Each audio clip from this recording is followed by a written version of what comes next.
there will be no Nigerian election in Biafra land. The Biafra Republic government is not asking Biafrans to become a voting bloc. No. Our government is not asking Biafrans to wait for permission. The Biafra Republic government in exile had already conducted a referendum, and we have declared who we are. Brgie is now in Washington, D.C. The only thing you need to do is to support the Biafra Republic government in exile. So, do you believe that freedom will come from Nigeria election? Do you believe that your freedom will come through voting, registering, getting voters card, becoming a 35 million voting bloc through elected, the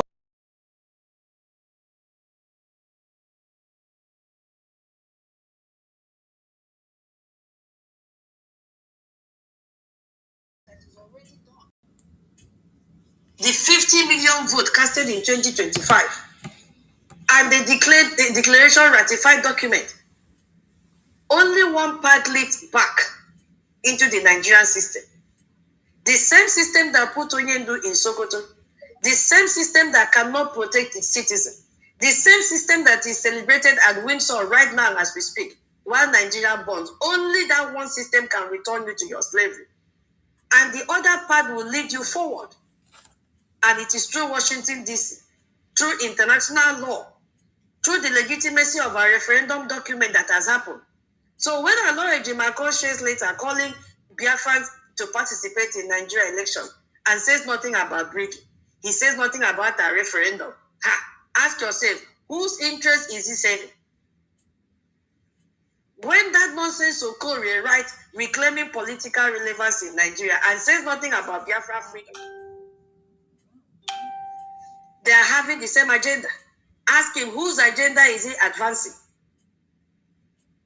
So do not let anyone, not even the lawyers, not former Mason founders, because I also saw Wazirike shared his own last week, that Biafra should go and get their voters card. Do not let them tell you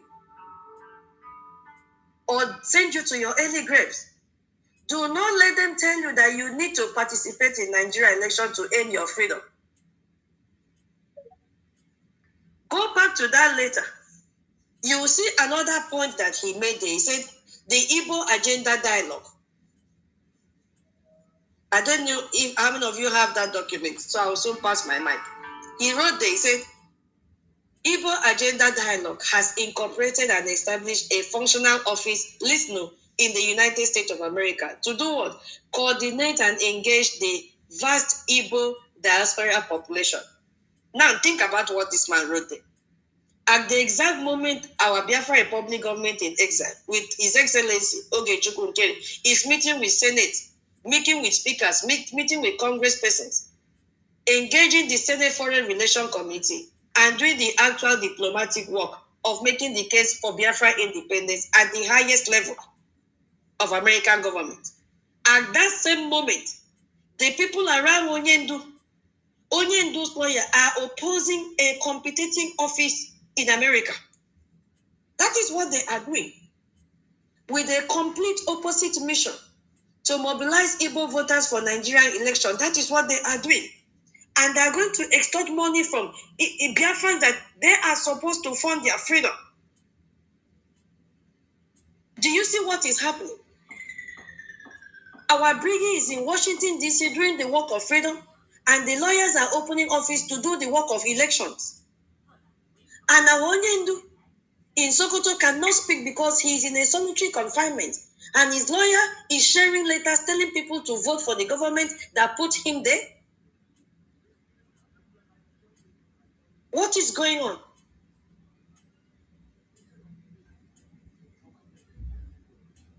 What is going on? When will this stop? Our Onyendu can never be free with these lawyers surrounding him. And that is the truth we have to know. Onyendu can never be free through these lawyers. He will never be free through a negotiation with Nigerian politicians. They did not start today. Anybody that wants to stand election will use his name. He will never be free because Igbo Biafrans vote as a bloc in 2027. When I say Igbo, all of us, we are Igbos. He will be free when the international pressure on Nigeria becomes too great to ignore. When the sanctions start, when the country of particular concern designated becomes on the top gear, very, very real. And what will make that to happen? Is the Biafran Republic government in exile that will do that? They will not do it with saliva. We need more lobbyists. We need more attorneys. We need more money. So that pressure does not come from voting. It comes from isolation. It comes from making Nigeria's international partnership too expensive to maintain. Who is going to do this work? Somebody must do it. And the person doing it is our Prime Minister, His Excellency Ogechukwu Okere. We need funding. The same work that Ejimako and the lawyers around Onyendu refuse to acknowledge. It is Brgie that will do the work. They have refused to support us. Instead, you see what they're going to do now? Gathered Biafrans in the diaspora, divert their attention, tell them, come and put your money there. And I'm asking, what of the 100 million that, what is this guy's name? What is this musician name that is marrying our sister? Hey. Davido. Thank you, Davido. Thank you. I'll soon round up and pass the mic. Davido. People have been contributing money to this same legality. What are they doing with the money? Who will coordinate the 100 million? Because Onyendu, 100 men, whatever they are calling, Onyendu can never be part of this. Every day, did you see what they are doing? Every day they are indicting him. How can a lawyer come out in an open space and say that Onyendu will be the head of the 100 men from prison? So it means anytime Onyendu goes to court again, they have something to indict him with, that he is still ruling from prison. Whatever these people are doing, they are doing it intentionally. That is what they are doing. So when the lawyer for a man serving life imprisonment shares a letter calling his people to vote, what do you call such a thing? Only one word: betrayal. Onyendu cannot speak from Sokoto. But if he could, he would tell you one thing: do not let anyone turn my imprisonment into a reason for you to participate in the system that put me here. That will be the message to all of us. Do not let my silence become your consent. And do not let my lawyers become your guides. The Biafra Republic government in exile is doing everything. They are the ones doing the real work. So I will use my mic here in case anybody have anything to say before we move on to the next one. King David, you're okay. Hold on. Hey. Wait. My co-host Ben. Onyenya, are you there? Sorry, I'm here. The moment I reported one person, bam, they start having problem. So it's no longer there now. Which is okay. Which is I have sent Let me send the co-host again. Okay. I think Onyenya, you have the right.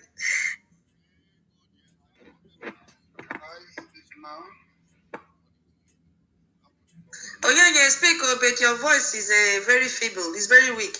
We can't hear you.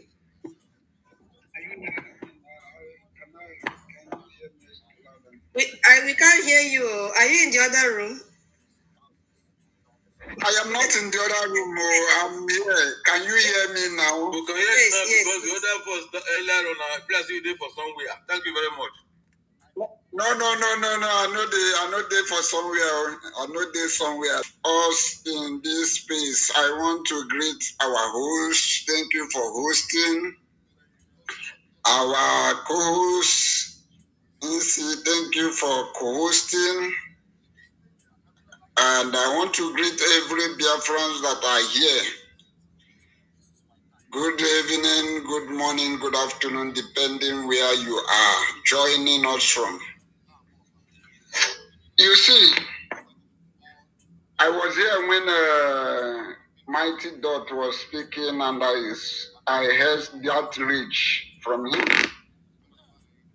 You see, what is happening, and if any Biafrans are still not feeling or seeing what is happening as These lawyers have been compromised. They know what they are doing. And the most annoying part of it is that I see some tweet where some people are saying they are part of the 100 men. They are going to be part of the 100 men. I look at, are these people really out for freedom? How can somebody who called himself, all these atrikote that call themselves a lawyer, these people are disgrace. Every Biafran should ask themselves a question. Why is these people? Oh my God. You see, one of the things that I am just, that is, I'm really concerned about is this. How I wish our people will stand up and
so much. I would just broaden over the issue of Ejimako and why Ejimako has to bring the issue of politicking, voting, election into Biafran restoration project. And it is very, very sad and very, very unfortunate that this thing is happening at this critical time of our freedom. Who is Chekwas Okorie? Chekwas Okorie, they regard him as the founder of APGA, a political party, a movement. Then who is Chekwas Okorie representing in this case? Chekwas Okorie is representing the political class. Chekwas Okorie is representing Nigeria in this scenario. Why did Chekwas Okorie, or why did the Ejimako have to now bring the issue of politics into Mazi Nnamdi Kanu Freedom Restoration Project? Do you understand the reason why? These people have seen that the only way they can now deceive the Biafran people, or the only way they can try to deceive the gullible, is to use the Ejimako, who people regard or who people understand to be the special counsel to Mazi Nnamdi Kanu.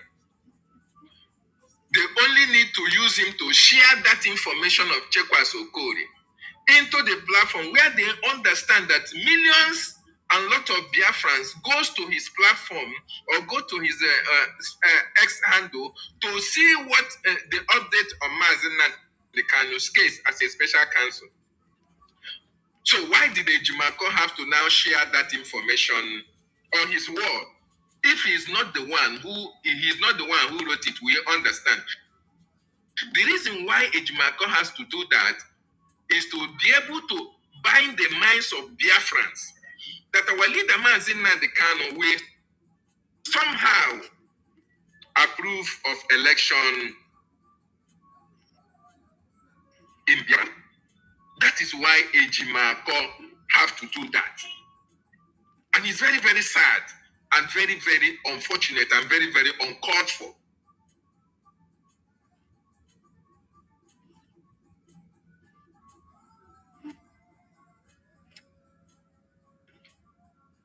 So, it's like our brother that knows Ejimako to be the special suit to Mazi Nnamdi Kanu. Even as Mazi Nnamdi Kanu sacked them and defended himself, but the Kanu in Sokoto, people still look into their profiles, into their platform to see if there is any message coming from them. So whenever they bring the issue of Nigeria into their platforms, people will think that is the mindset of our leader Mazi Nnamdi Kanu. You see, the same thing applies to Mazi Nnemeka Ejiofor. So we are heartbroken to understand that the people who Mazi Nnamdi Kanu somehow approached to represent him are now the people who are stabbing Mazi Nnamdi Kanu on the back. That's what they are doing. Because our leader Mazi Nnamdi Kanu that we know can never, not even a million years that he stands now, can never in any way, no matter what they feed Mazi Nnamdi Kanu with in detention, our leader can never go back to his words. Never will our leader now come out to support a Nigerian election in Biafra land or support anything of political solution than outright freedom of the Biafran nation. That is why we, the Biafran people, we must at this time be very, very brutal. Very, very brutal at this particular time. Now that election is coming next year, we have to demonstrate to these people that no matter what happens, even if they keep Mazi Nnamdi Kanu in detention till next year, they are not going to have not even one person to come out and talk about anything of election in our land. It is not going to happen. And if it means or if it entails that the Biafran Defense Forces, we are going to support them to enforce it. This should be the mindset of every Biafran, because these people have taken us for a ride for a very long time. Each and every one of them, they have not in any way have the interest of the Biafran people at heart. Look at the people that Mazi Nnamdi Kanu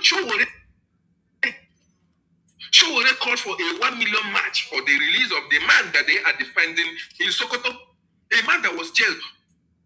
All these people that think that, oh, they go to Sokoto, they stay with our leader, they discuss with our leader. Showore, a Yoruba man, called for the release of our leader, for 1 million march for our leader. How many of them came out? Ejimako did not come out. Ifeanyi, Nnemeka did not come out. Maswell did not come out.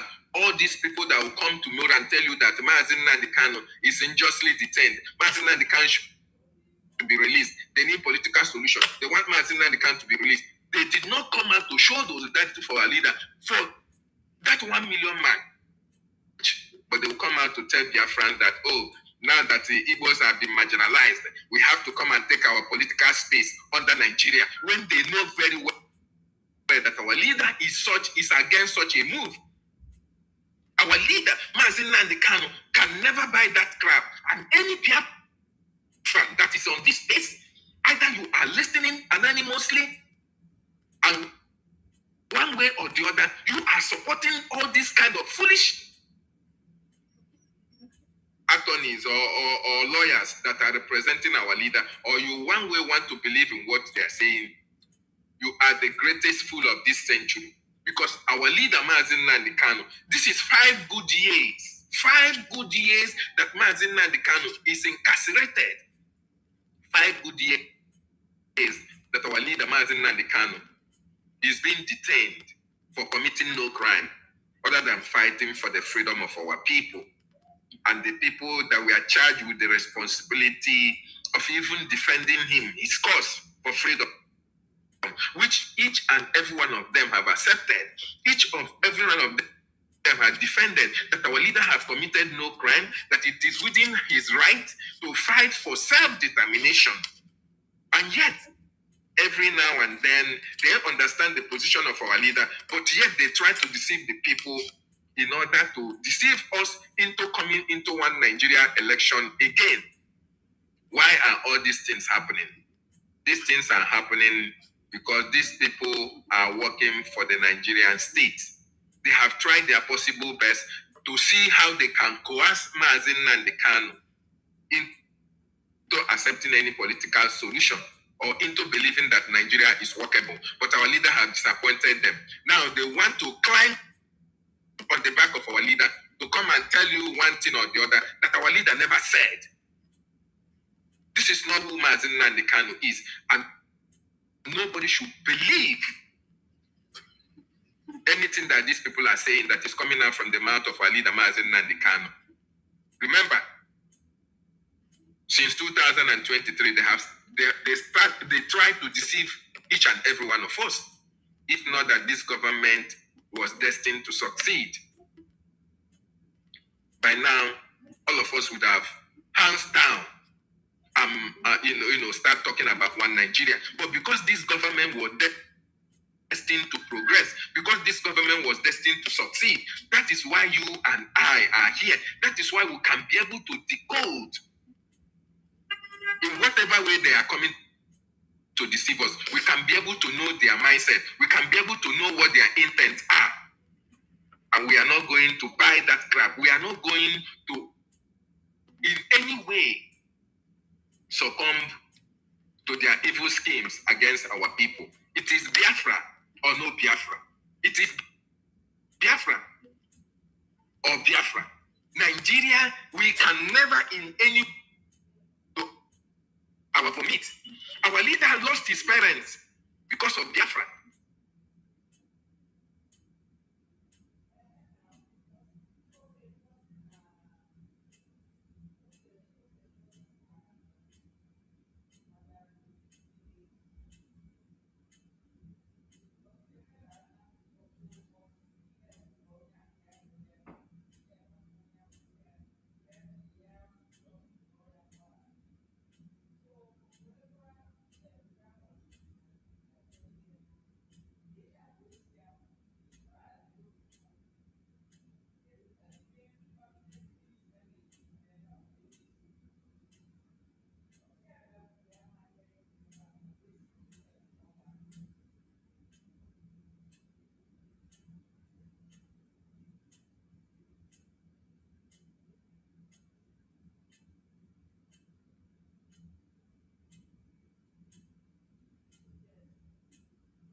Hold on. Hold on. Can you? Sorry. This.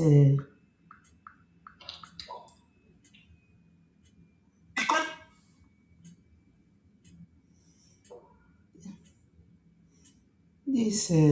If I name a problem. And every Biafran back home are advised to abstain, to stay away from anything Nigeria election at this point in time, if we really know that we need our freedom, because the international communities, they are watching and they are taking notes the way we are responding to anything that is coming out from Nigeria. And that is what these people are trying to persuade the Biafran people into, to go into romance with the Nigerian terrorist government, so they can be able to, see us as unserious people that doesn't know what they want. That today we are talking about Biafra, tomorrow we are talking about Nigeria. So all this effort that these people are putting in is just to hijack this movement or make it a thing of caricature. I want to ask Aloy Ejimako. Ever since Aloy Ejimako has been voting as a Nigerian, because he has come out now to tell us that he's a Nigerian, has his vote ever counted? Has Aloy Ejimako vote, has his vote counted? And some of you out there that is still preparing, some of you that is still claiming one Nigeria, that is still preparing for election 2027. The one you voted in 2023, how far?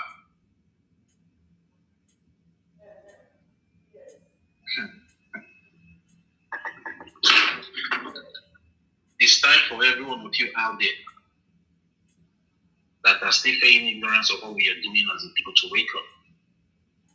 Because there's no other option available for you now except Biafra. And the only way you can be able to free yourself from this enslavement of the Nigerian terrorist government is to support the Biafra Republic government in exile. Not going to validate your enslavement, because you going to vote in Nigeria is like you are validating your enslavement. You are validating your slavery. That is what it means by you validating anything Nigeria election. So we all are advised at this point in time. We will not allow anybody, it doesn't matter who you are out there, to mess up what thousands and millions of Biafrans have died for. What thousands and millions of Biafrans are still dying for. The resources that the Biafran people have put in regarding their freedom. We will not allow any one of you out there to make it a thing of caricature. We will not tolerate it from any one of you, because we know what we are doing. We are very much inclined to what we are doing as a people for our freedom.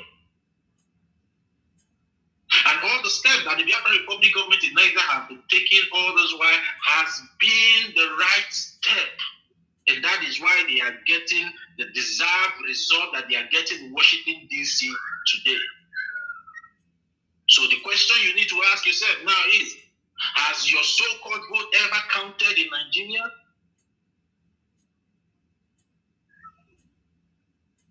It has never counted, and it will never count, because Nigeria is not for you. Nigeria is against you. Nigeria was put together to be against you in the first instance, and serve the interests of those that put it together. It was never put together to be in your favor. And the more we keep delaying in funding our freedom, the more we keep prolonging our enslavement. and our slavery. Now is the time for every one of us to wake up. Do away with, because yes, okay, let me just tell you guys something. Because these people are coming out to tell you our leaders say this, our leaders say that. Okay, for example, now we now follow. For example, we now followed according to them that our leader said, and tomorrow this movement finally got hijacked. And when our leader will not come out, will not say, it's because of Aloy Demako said, you said, our leader will call us foolish people because we are in the present, we are in the known, where all these things are happening, it's not there. So why will you even listen to me when you know the right thing to do? You are there seeing everything, you are seeing all the events that is taking place with your eye, and you are listening to him that is not there. This is just common sense, my people. This is just common sense. I want everyone to activate your mental toughness as advised by our supreme leader. He said this before he was kidnapped. He said that time, now is the time for every one of you to activate your mental toughness to be able to decide when the serpent comes to deceive you with his lying tongues. There are so many lying tongues all over the places. Fighting against our freedom, fighting against your freedom, fighting against the freedom of your unborn children, and your family. We are in a critical time now. More will still spring up. They will still come up to divert your attention from what we are doing as a people. And we should not forget, lastly, the international community are watching. If we shift our ground a bit to follow these lying tongues of the serpent that come and vote for election, that is how some of these idiot and moronic, evil, illegitimate politicians and so-called political elite came up to say, Buhari will release him, vote for Buhari. After they say Tinubu will release our leader, vote. Have they been able to release our leader after voting for them? So, the only government that we have now as people is the Biafran Republic government in exile. And anything the Biafran Republic government in exile says goes, because it is only the Biafran Republic government in exile. Through the effort that they are making in Washington, D.C., that is what we free our leaders that are in captivity. That is the only thing that will free every Biafran that has been in the Nigerian prison for more than a decade now. Because sometimes we need to remember all those people that have paid the ultimate price and still paying the ultimate price as well. We should do away with this funny emotional attachment that we always put out there all the time, without giving it a critical thinking or a critical thought. Am I being controlled with facts, or am I being controlled with emotions, by emotions?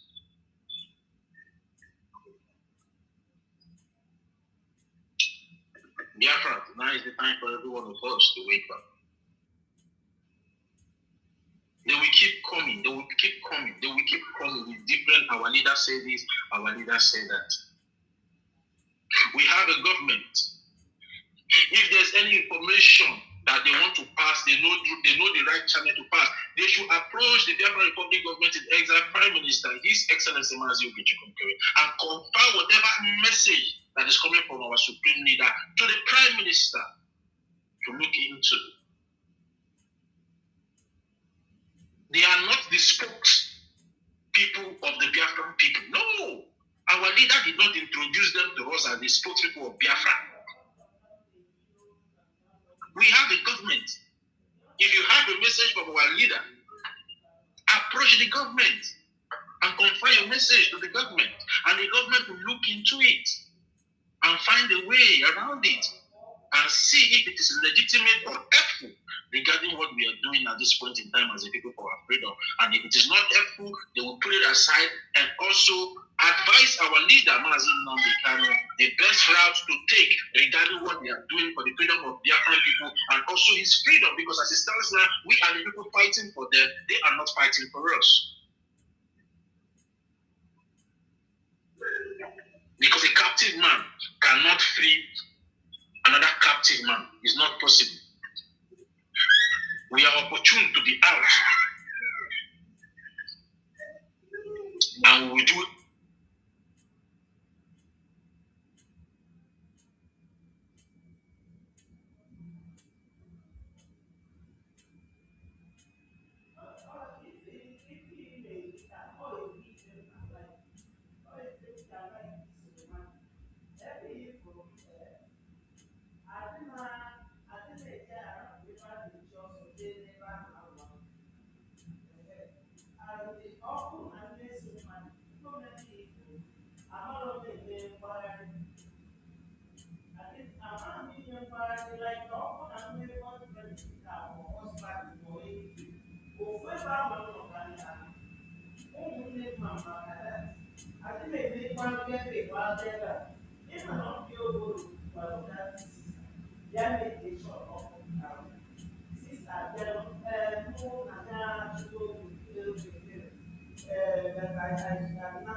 Mgbe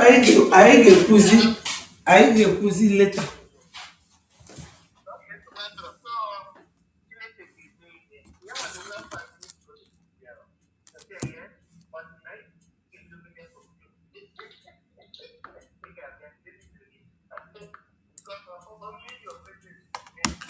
humans expect to get something where there is nothing. And we call our Bye. intelligent. I will insult that person. It doesn't matter who you are. Because we have become sense man where they die for flesh man backyard. I want to ask us, those who are following what is happening in the world, how do you ever expect a state, a country like Iran, to surrender and give up all that they have been plotting? The only way they will give up to it is by them being destroyed. They breathe. As long as the Ayatollah breathe, as long as those cabals or whatever groups exist, they will never, because this is what they are standing for. This is what they believe. They were grown into this. Now let me come back to Biafra. I remember when, despite that she did her own, Nelly, she told us about this I know Ejimako. Is he not the one that they said he studied in US and his laws and everything?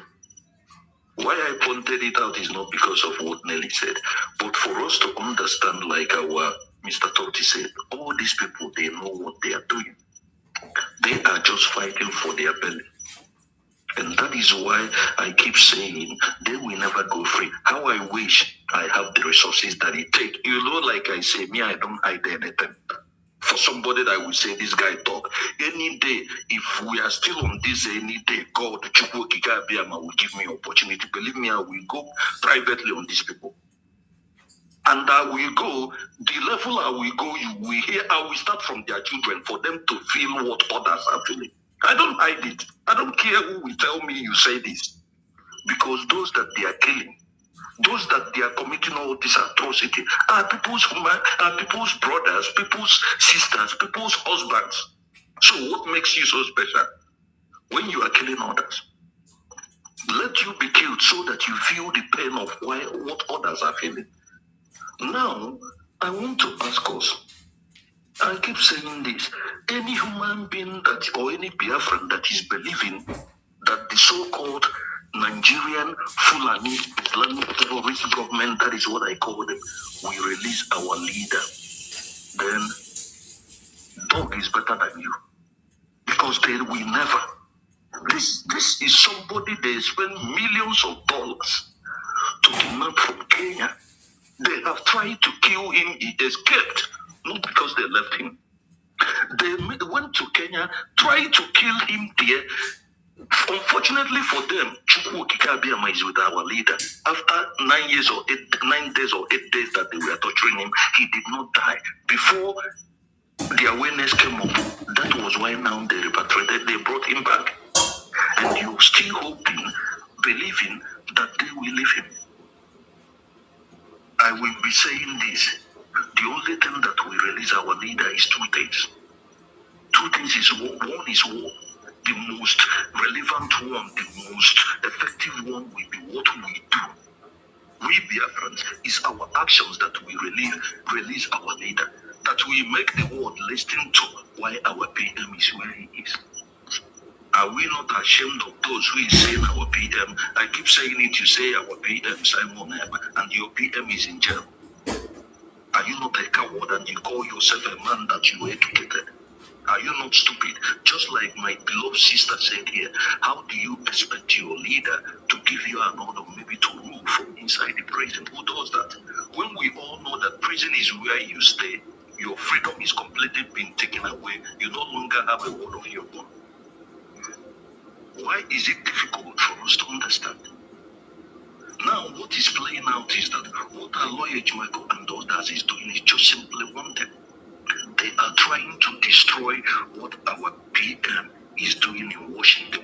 They cannot, and it's only we Biafrans that will decide that. The same thing they did to our leader. They got him. They started playing the same game to our PM, this PM, Simon M. And they kept him where he is. Now, they are now starting again because they know they cannot touch our PM because of what the country where he is. And he has exposed them. But still, it's going to be delaying our stuff if we don't do what we're supposed to do. My fellow Biafrans, what is it? Why do we like to gossip or like to come every day to listen to all this and do nothing? Why can't you put your hands in your pocket?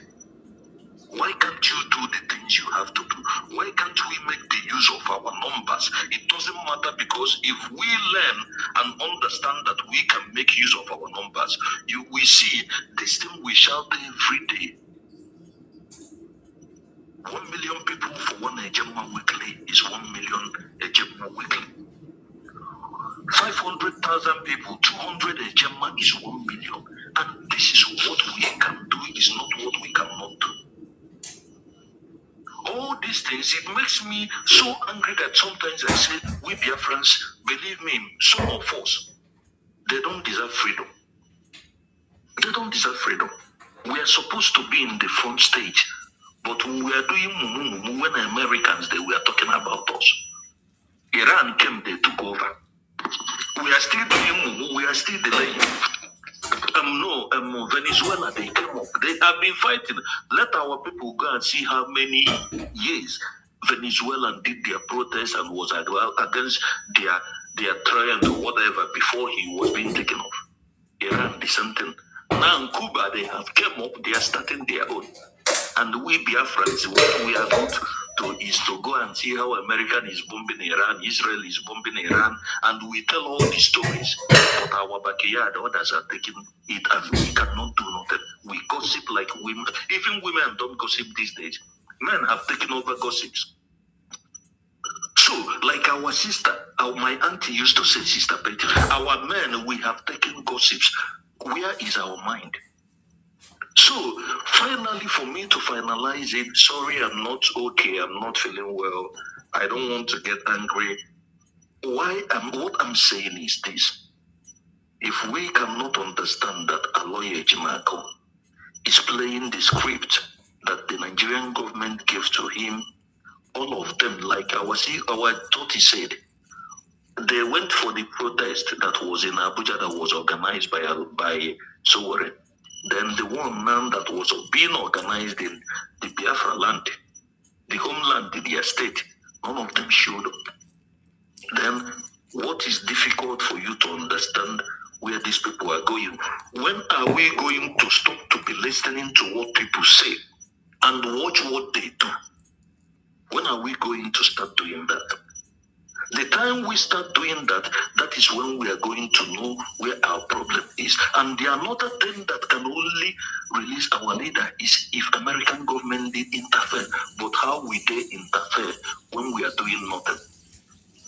How do you expect somebody to come and ask you what is happening when you are not fighting? You will start to be doing something before somebody will say, hey, what are you doing? How do I come in? How do I help?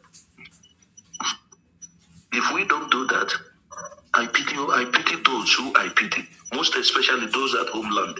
Because for me, like they said, the last thing I have vowed, I have sworn is that me to go back to that place. I rather die or kill. I'm ready anytime because I will not go down alone. I already know what we are facing. It's for those who doesn't know. I don't want to say much. Those who are fooling themselves, building properties, making projects,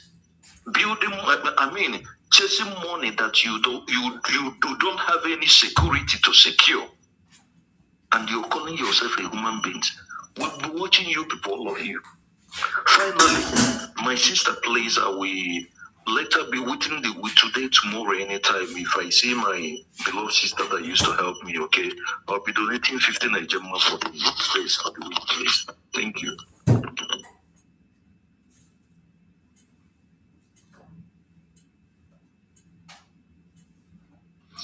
Thank you very much, Afam. Thank you for that submission. And thank you for always coming up to support the space. We really love you. Thank you very, very much. COS, should I move the mic or are you ready to speak with us now, please? And if not, Bendeclin, can you go ahead, please? Good evening, everybody. Nice to have you all here again. I just want to lend my voice. Hello? Am I coming out? Yeah, loud and clear. Go ahead.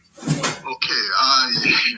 I don't know whether I would say I've been laughing or angry, but the issue is that if at this time some people are still beginning to realize or even thinking that it's time to say that these guys are compromised or they are criminals, I mean, they're too late. Nobody, no lawyer can stand in Nigeria on Nigerian soil and the fight against Nigeria over a case that Nigeria even spent a whole lot of money to get the person involved kidnapped, and then the person is standing in Nigeria court raising cases and arguments against Nigeria, and they try to prove to the world that Nigeria is wrong and all of that. And the people who watch this individual who calls himself a lawyer, or those who call themselves lawyers, do all these things in the name of being Martin Nnamdi Kalu's lawyer, and then go home and nothing happens to them. Nigeria doesn't come after them, and that time too they will set up dates. They say there is not Martin Nnamdi Kalu's case is coming up. You see, Nigeria has only played games with Martin Nnamdi Kalu's case, and all of these people that you see that have been calling themselves Martin Nnamdi Kalu's advocates are players in that very game. Ejiofor is one of the worst individuals you can think of. Let me not insult legal institution. Ejiofor is very, very criminal minded, because come to think about it, is Martin Nnamdi Kalu going to lead us from prison because there is nobody in our land, nobody in Biafra? Like, for example, God forbid, if Martin Nnamdi Kalu dies now, Biafra ends. Oh, probably because Mr. Mandela actually was leading the people from prison or something. I just want to make references. Are you trying to tell me that Nigeria could spend millions of dollars to go after Martin Nnamdi Kalu and kidnap him from another country, brought him back to Nigeria to make sure they stop him from piloting the affairs of Biafra? Yet, someone is telling us now that this same Nigeria is going to be happy to watch Martin Nnamdi Kalu in somewhere in an enclosure in Sokoto prison now dish out orders. Is he actually going to be dishing these orders out with microphone, talking to the Biafrans, or we are only going to be receiving messages like this coming from, like, our leader in Brgie? He needs to send someone to talk to us because we can't provide someone to represent us. I really do not get it. This will make me laugh. But then, think about it. Any protest in Nigeria that's organized in favor of Biafra, Martin Nnamdi Kalu, that Nigeria did not interfere in, know that Nigeria's finger is in it. Know that Nigeria is the one sponsoring it, but projecting Biafra, just like they used to go to banks to rob and carrying Biafran flags, like, this childish behavior. Criminals who are hiding, who should be hiding, are not showing you their identity. Oh, we came here to steal and we are ready to run when we have finished, and when we get the money, we will run so you don't catch us. But somehow we're going to leave you with the address of who we are. So they have to carry Biafran flag to show people, oh, these armed robbers you see here are Biafran. So if you're looking for us, you know where to find us. That was Nigeria at play. And now we are again getting to see these fools because they have failed woefully. Anybody who is getting bothered about these people should just calm down, because something very important. I want to let Biafrans know that Martin Nnamdi Kalu as a leader is not the government of Biafra. In fact, we had him as our leader and still have him as our leader because he has once been our leader, but not that he will give us any order that will supersede that of the government. Let's think about England, for example. We have the king, but then all we hear about is the prime minister said, the government said. Prime minister, have you ever had King Charles come out and then, without going through the government, he's telling everybody in England what they have to do? It's not done. It's not done. Now we have a government, Biafra Republic government in his hand. And one thing that interests me most is that the government has done everything. We used to talk about meeting up with all the requirements. Which the government has done. The government has conducted election among us, self-referendum. The government has, given the Biafra, dished out the Biafran flag, the map. The government has shown that we have the military. Government has done everything that the government is meant to do, and beyond all of that, or in addition to it all, this Britain government has been recognized by United States of America. So it does not matter what anybody is saying that Mazi Nnamdi Kanu say they can come. Every social media is a free zone, it's a free place. Anybody can come there and rant. Who will America listen to? America listen to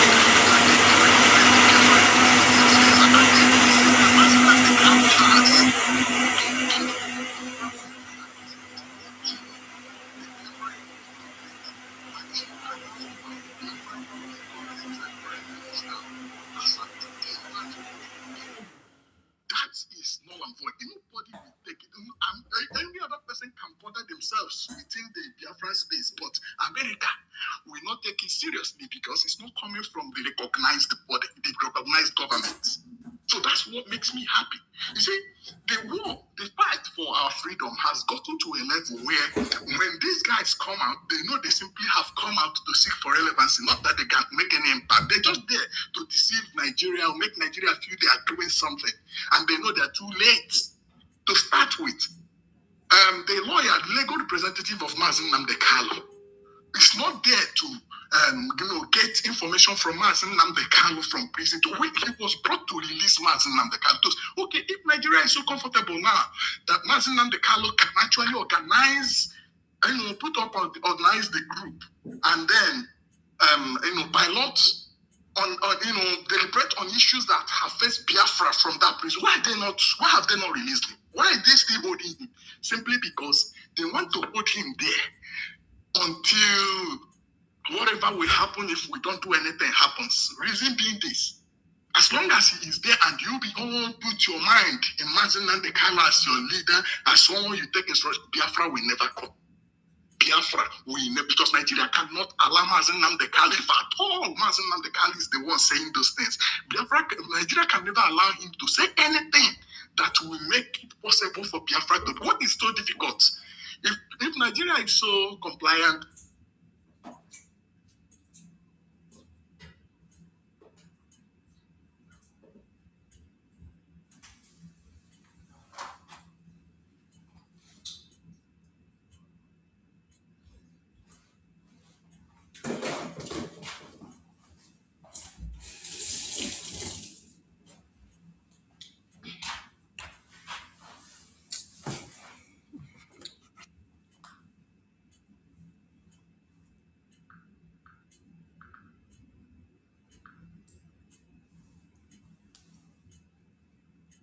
to this guy for a very long time. I have left Ojo. About 2 years now. When I saw they were playing games, I just left everything about his platform, and I don't have anything to do with these idiots. They do not represent us.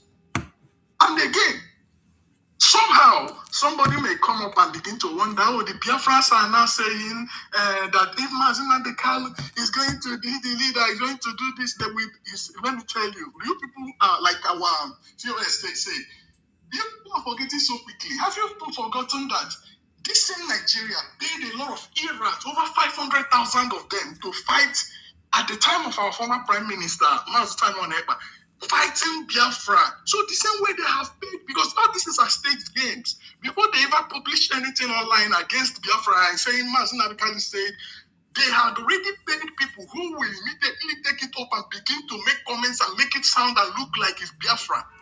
Or Biafrans are the ones saying these things. A good number of these, if you check it now, you may realize that more than 80% of those who are commenting and saying, we will do this, they may be from the north, some may be from the west. No true Biafran man, you sit at home to know, test it out. No true Biafran man will, at this level, listen to these guys. If not, they would have convinced all of them with sit at, because sit at home is a practical example. If not, how many times have they come out to say Mazi Nnamdi Kanu said? I just want to hang up here. Thank you very much. Thank you very much. Great submission. Solomon, are you ready? Please speak to Biafra. Thank you so much, Bender. Long time. Yes, a long time. Yes. I've just been struggling with my channel. You know, YouTube brought it down because of my presentation. You had a channel last time. Yes.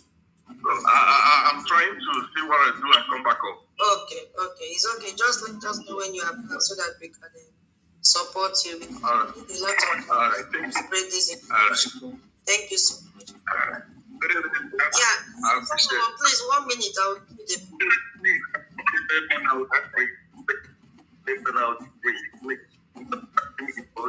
I know Oh. but what I want to do is that it was the same game that is it Ifeanyi Ejiofor or whatever, that criminal played till he almost killed all of our commanders with the Nigerian government. And everybody was thinking that this man was working for our leader. Till our PM, our SP, first PM came to expose him and expose all his deeds. And our people are still looking stupid. Watching this happening before us, like you said, my host, these people think that we are stupid, that we don't know nothing. So that they could be able to be manipulating our minds, and people are watching this thing happen. I yield for now. Thank you, my dear. Thank you so much. Yes, so thank you all our speakers. Now it is glaring and everybody can see that the only government that is fighting for the freedom of the Biafran people is the Biafra Republic government in exile. We are the only ones that say no to the existence of Nigeria. We are the only ones that is following, the only one that is following the template of Onyendu. From inception till date, we have not deviated. So that is what Biafrans should know. And what you have to do now is to turn around and support the Biafra Republic government in exile. You see, we have 3 different leaders, and they all function at different seasons. Let's start from our Onyendu. Solomon, please, I'll give you the mic, don't worry. Our Onyendu was the John the Baptist. When we did not know what happened after the Civil War, they hid some, they hid some of the information from us after the war. They removed history from the curriculum and all that. We did not even live to see our great-great-grandfathers to tell us about what happened during the war. In-depth, real-life story. Owazurike came up, did not last for some years, and then he just vanished due to this same sabotage. But I'm starting from Onyendu. Because at a stage, there are people that always fill in the gap without allowing the movement to collapse. Our Onyendu became the John the Baptist. He started carrying out research, digging deep about this Fulani, hosting programs, educating Biafrans. But there was no structure. I don't owe anybody apology. There was no structure. He was doing exceptionally well, educating all of us, teaching us what is coming, what is not coming, what is hidden in Nigeria, what we are creating awareness, just like John the Baptist did. For those of us that are Christians, there were no structures on ground, just microphone. And the people that worked with him were invisible people, faceless people, like China Sanworu. So the only people he saw that time was Uche Mefo and also sabotaging Enyinaya and all of them. But majority of them were hanging around him. He never met them one-on-one. He was doing great, going to Washington, D.C., but since there was no structure, he couldn't penetrate. He couldn't. All the people that surrounded him that time were saboteurs who were collecting money from Nigerian government, and they were on the payroll. So he couldn't make any headways in what he was doing in Washington, D.C. There is no way you can be recognized in Washington, D.C. with an organization, a group. It is not possible. So he tried his best, kept on pushing, paid money to lobbyists. How much? $700 and something thousand per year and all that. They couldn't also be they were not sincere with him to tell him, okay, you cannot get a recognition with a group. But because people were benefiting from that money, they kept quiet and he was paying without achieving anything. It was okay. It was a stepping stone. Now our prime minister came up and had to use a catapult to shoot from the level that we were as a group, without making headways, without structure, nothing, no foundation, just one man coming out every day to educate Biafran people. Our first prime minister came up, started from being a spokesperson, started to dismantle all the branches of the saboteur. There were many, very, very many. He now brought in that new dimension our Onyendu was talking about. Do you think Onyendu just said Simon Ekpa is bringing new dimension just for talking sake? No, because he knew he did not have that new dimension. That the people surrounding him did not have the new dimension he needed. He was craving for something, but unfortunately, the people that worked with him and for him did not have the idea because they were benefiting from the Nigerian government, including Ifeanyi Ejo. For all of them, they were working for the Nigerian government. So when he saw our prime minister, the first prime minister, Simon Ekpa, he was moved because he learned something new from him and said, wow, it's like where I'm going, I'm supposed to channel it to this side. So something new fell on him and said, oh, wow, Simon Ekpa is bringing a new dimension. Go and listen to him. And the journey started from there. He was now kidnapped, and our prime minister took it up, started building, and we started from spokesperson, and then we now extended it, advanced ourselves, and now have a government. And it was not just an ordinary government that we have. We had that time. Even though we are still having the government now. Government with a base. Not government that has office in hotel room, one room in the hotel, no. Government that has a base. Go and look at our headquarters in Maryland. Very beautiful, very appetizing. The interior is magnificent. You cannot see it anywhere. I'm now asking, those of you that claim you have your office in Ohio, where is it? Where is your office in Ohio? The other one that says they have embassy, where is it today? Our head office is there. Since the first day they mounted the US flag and Biafran flag, it has been flying for so many years. Meetings are held in that office. Our attorney, they have gone to that office. A lot of things have happened in that office. Nobody can go and contest. Nobody can go and drag bill. Nobody can come and say, you did not pay rent, this is my property, you've used it for some years, oh yeah, yalla, pack out. That is what we mean by structure. We have executive structure and we have building structure. We are not floating. And that avenue still stands till today. But what our prime minister did that time, Simon Ekpa, was to still create awareness domestically and for those in diaspora. Because he also learned from Onyendu. But nothing shakes the foundation of Nigeria. This mantle is stage by stage.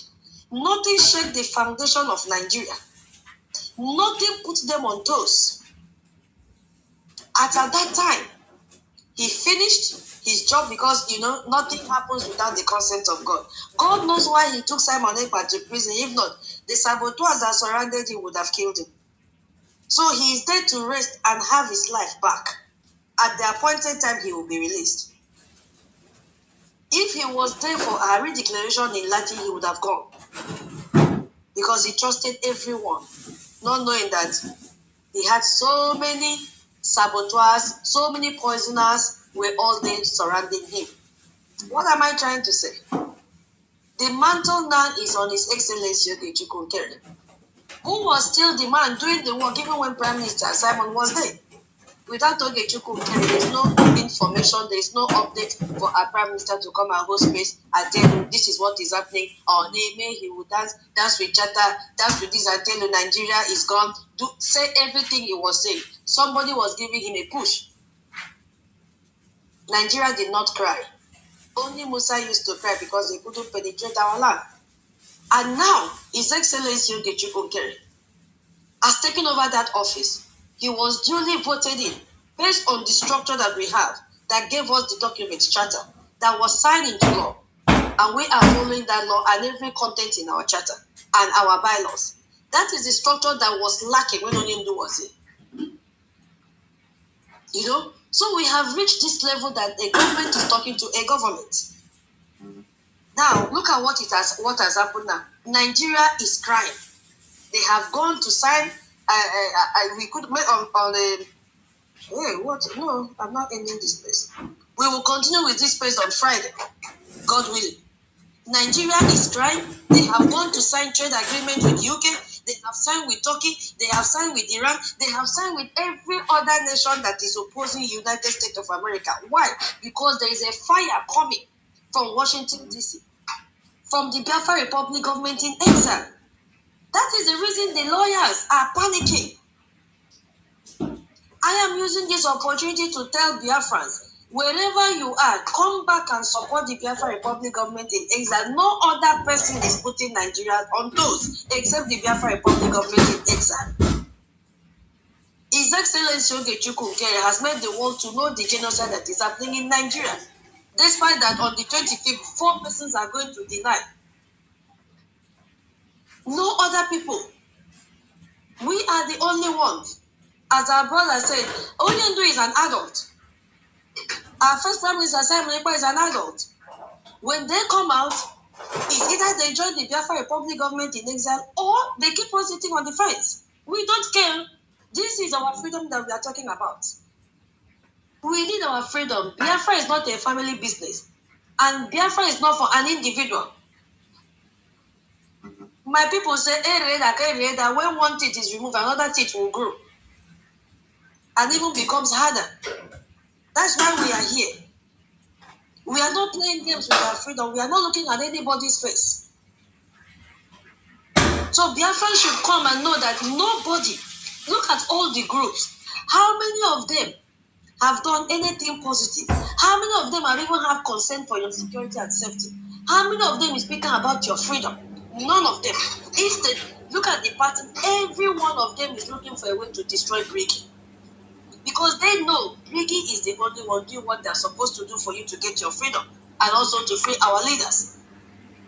There is no someone or court case or whatever that will happen in Nigeria for Oyindu to be released. They need a very good pressure, high pressure, and it can only come from Washington DC for him to be released. Apart from that, he will not be released. His family members don't want him to be released. Wait and see, they'll also bring their own memo. Wait now, not be waiting here. It is stage by stage. The lawyers have started. Okoria have added. Wait for you, see what Kanunta.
About irrelevant people who can never even speak to their family.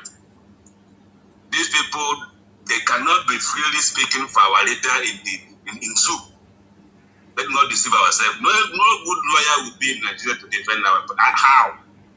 How? And you walk freely, fly freely on the air everywhere, and no arrest, no harassment.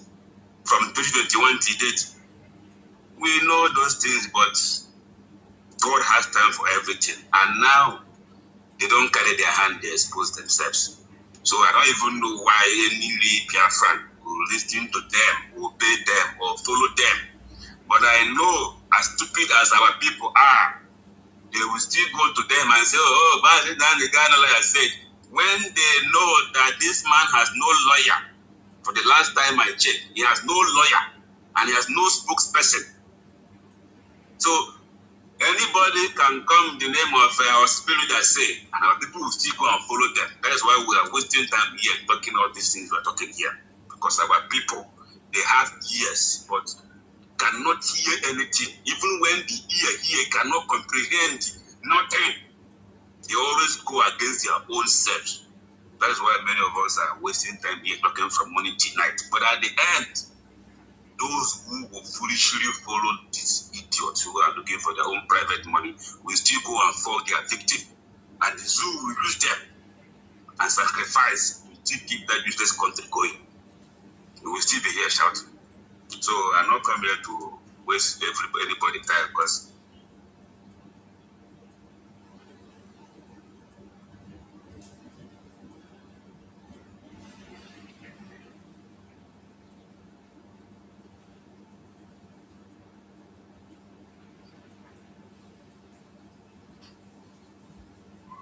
Okay, thank you so much. That was a quick one.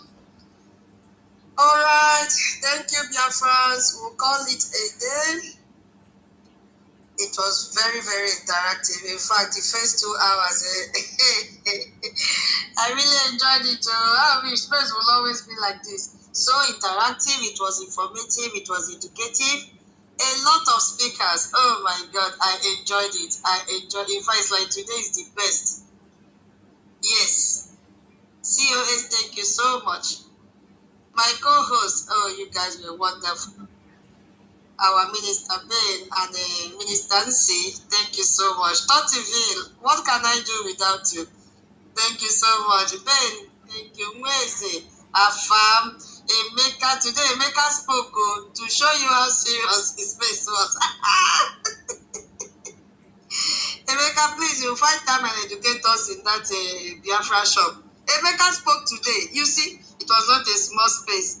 Hey, I learned a lot too. King David, Mama Stella, Komdo, Jimmy, Mwabo, Mary, Takamo, Biafra, Veteran Dragon, we missed your voice today. Good news. Augustina and well, even Augustina spoke today, can you imagine?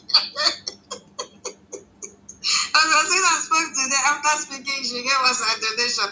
Hey, it was very interactive. Jacoby, thank you. Senator Ikuku, Charles, everyone, thank you so much for tuning in. Hey, our sister Eunice, this should be John. Emekes, Mighty Dot. Mighty Dot scattered the table. Guinea, translate all this talk northwest. Thank you so much. Silver Blue, Jivo, Mwambu, Friday, UK, Emmanuel, Chidebere, Dr. Echoes, Freedom. Hey, Izudede. Our HOD, she did not speak, but she dropped money for coffee. Guinea, Ikenna, thank you so much. Keji. Mazi Mwada, thank you. I really appreciate each and every one of you. Thank you so much. We will meet again. I think there will be another space tomorrow. We are many. Thank you so much, people. I really appreciate you. God bless you. I will end this space here. See you next time. Bye. If you want to support us, it's not too late. Our website is open. Our website is open. Please, you can drop your support and then send your receipt. Thank you so very much. Good night from here.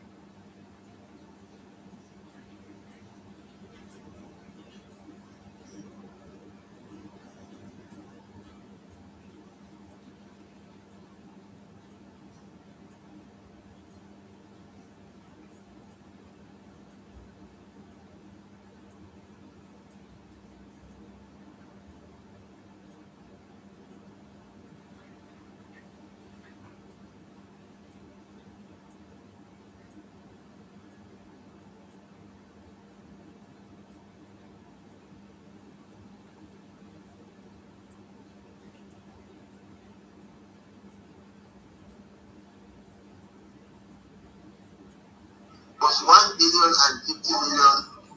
$1,050,000,000. Give me half of this money. Believe me, I can wipe up every crisis in the Northeast. Just have not even the whole. Just give me $500,000,000 and see what I can do. But they have so far generated only 268 billion. Even that 268 billion, believe me, I can make this crisis in Borno a thing of the past. Was $1,050,000,000. $1,050,000,000. Give me half of this money. Believe me, I can wipe up every crisis in the North. Just have not even the whole. Just give me $500,000,000 and see what I can do. But they have so far generated only 268 billion. Even that 268 billion, believe me, I can make this crisis in Borno a thing of the past. Was $1,050,000,000. $1,050,000,000. Give me half of this money. Believe me, I can wipe up every crisis in the North. Just have not even the whole. Just give me $500,000,000 and see what I can do. But they have so far generated only 268 billion. Even that 268 billion, believe me, I can make this crisis in Borno a thing of the past. Was $1,050,000,000. $1,050,000,000. Give me half of this money. Believe me, I can wipe up every crisis in the North. Just have not even the whole. Just give me $500,000,000 and see what I can do. But they have so far generated only 268 billion. Even that 268 billion, believe me, I can make this crisis in Borno a thing of the past. Was $1,050,000,000. $1,050,000,000. Give me half of this money. Believe me, I can wipe up every crisis in the North. Just have not even the whole. Just give me $500,000,000 and see what I can do. But they have so far generated only 268 billion. Even that 268 billion, believe me, I can make this crisis in Borno a thing of the past. Was $1,050,000,000. $1,050,000,000. Give me half of this money. Believe me, I can wipe up every crisis in the North. Just have not even the whole. Just give me $500,000,000 and see what I can do. But they have so far generated only 268 billion. Even that 268 billion, believe me, I can make this crisis in Borno a thing of the past. Was $1,050,000,000. $1,050,000,000. Give me half of this money. Believe me, I can wipe up every crisis in the North. Just have not even the whole. Just give me $500,000,000 and see what I can do. But they have so far generated only 268 billion. Even that 268 billion, believe me, I can make this crisis in Borno a thing of the past. Was $1,050,000,000. $1,050,000,000. Give me half of this money. Believe me, I can wipe up every crisis in the North.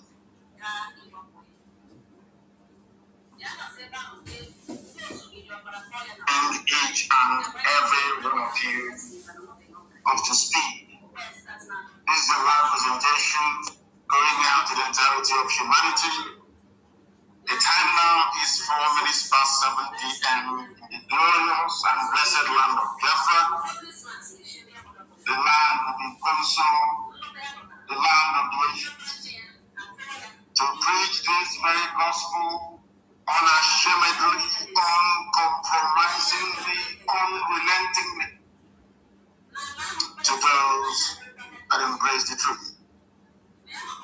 I do welcome you this evening from where I am, allow me to also urge you to welcome all those who are around you. Good morning, good afternoon, good evening, and good night to some of you. Because unlike any other, this is the only broadcaster indigenous to Africa listened to right across the surface of this very planet. Alone, this Radio Biafra, this very citadel of knowledge and spirituality, from which the emergence of Biafra will be proclaimed in due course. My name is Nnamdi Kanu. I am the leader of the largest mass movement on the face of this very planet Earth, the indigenous people of Biafra, IPOB. I am the director of Radio Biafra and Biafra Television, and by the very special grace of the only one indivisible God Almighty, heaven, a servant of the wonderful people of Biafra. This evening we are going to preach this very gospel that God himself in heaven and man on this very earth will bear us witness that in their time they came and they spoke the truth, and that very truth prevailed and set the sons of men free. Bring your pen and paper this evening, because if you do not have your pen and paper in your possession, believe you me, a lot will be lost on you. You must listen very, very attentively. We are simulcasting on a multitude of platforms. We are on FM in Biafra land, we are on satellite right across West Africa, East Africa, and the Arabian Peninsula as well. We are also on every app that is sensible for any human being to have in this age and time.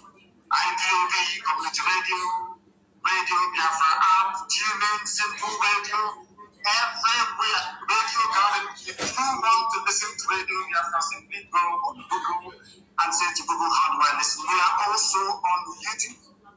University of Radio Biafra on YouTube is where we are delivering this lecture through this very evening, morning, noon, or night, depending on where you are. We are also on Facebook, believe it or not. For those of you who can find it, we are on Facebook, we are on Twitter, we are on Instagram. In other words, everywhere is covered. Because we need to confuse our enemies and our detractors. Our ancestors called upon your name and even this tyrannical, undemocratic regime in Nigeria. This is for them. If you have any white friend who is working for the United States State Department or any of the embassies anywhere in the world, you must ask them to listen, or you send the link to them as soon as practical. Why am I saying this is because the people asking the USA today for help are the same people sacking, killing, and pillaging, not Hausa people, but Fulani. The same people that sacked Hausa towns and villages, killed Hausa kings and their nobility, and pillaged the entire Hausa land and rendered them business, they have come to the Middle Belt. They are now in our own land and we must stop them.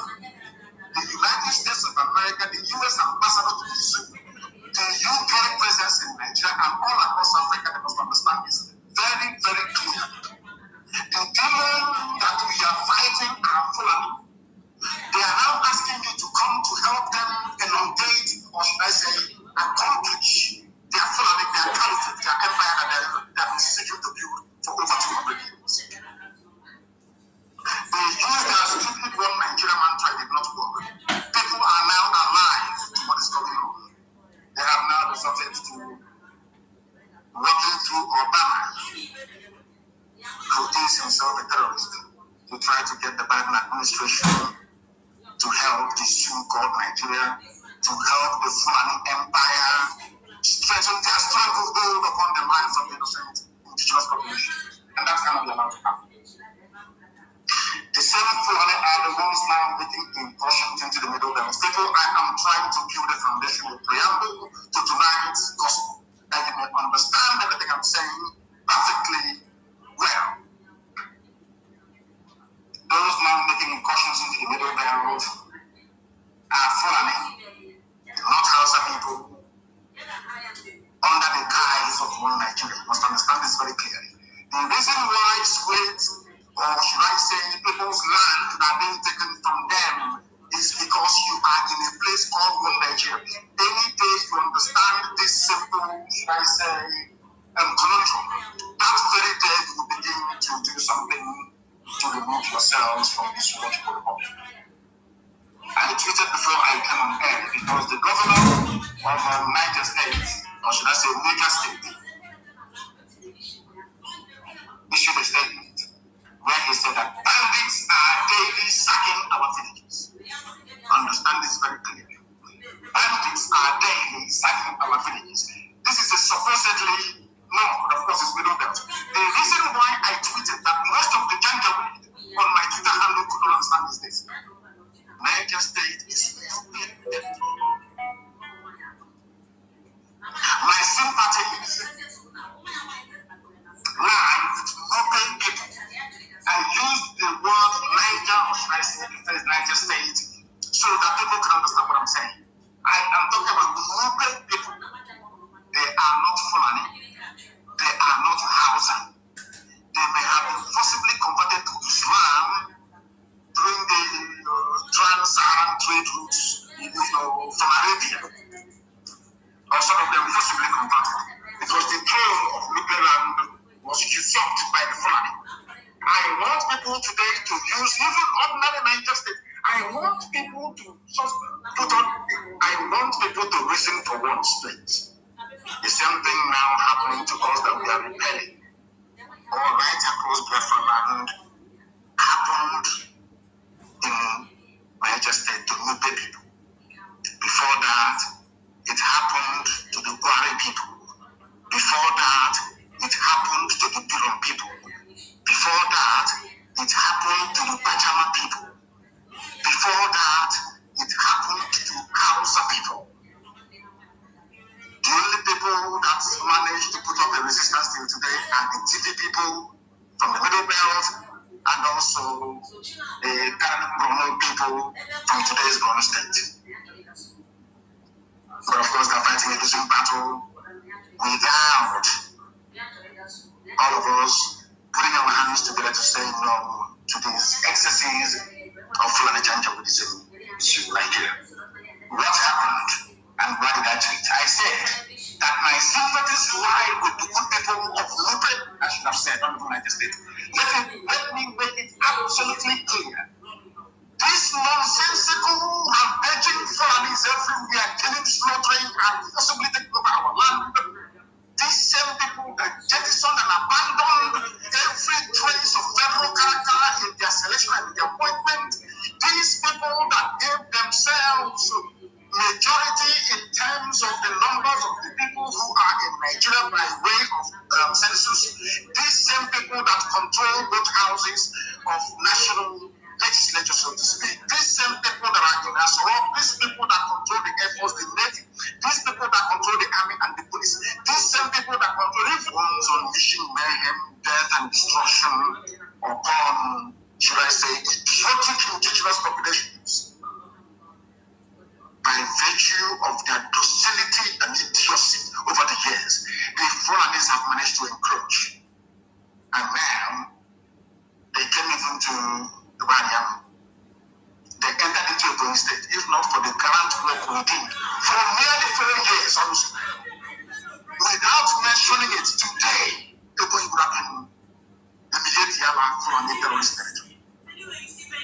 The USA must listen without prejudice tonight. The US ambassador must listen without prejudice tonight and convey this very message to the US government. Because I know that Barack Obama is wielding inordinate influence over Biden's regime. That is a fact, and we must keep it here. These people came to our land and killed somebody fighting to keep ancestral home together.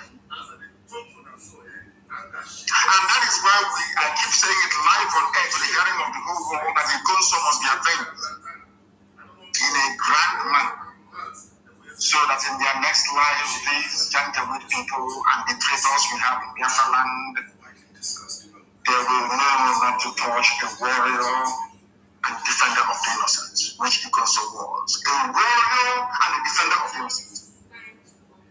The council did not go to Plateau State to fight for the Janjaweed. The council did not travel to Bauchi State to fight the Fulani jihadists. The council did not travel to Yobe to fight them. He was in his father's land, the home of the ancients, the land of his ancestors and his forebears, defending it against the ravages and excesses of Fulani Janjaweedism. And there, with the help of Upo Sadema, with the help of Upi Oso, with the help of I don't even know where to start. Daniel, where should we start? Actually, Papa is amazing. Amazing.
A minute silence to honor our heroes.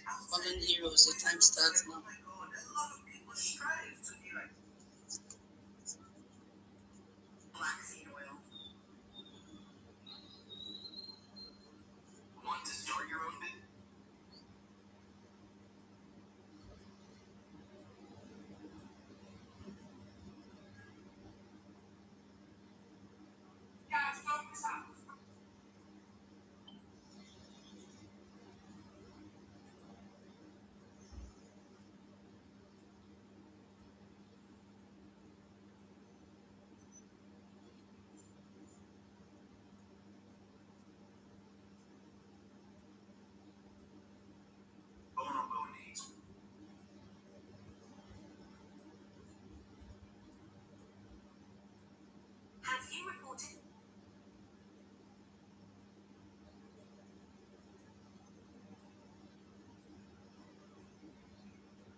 We honor them.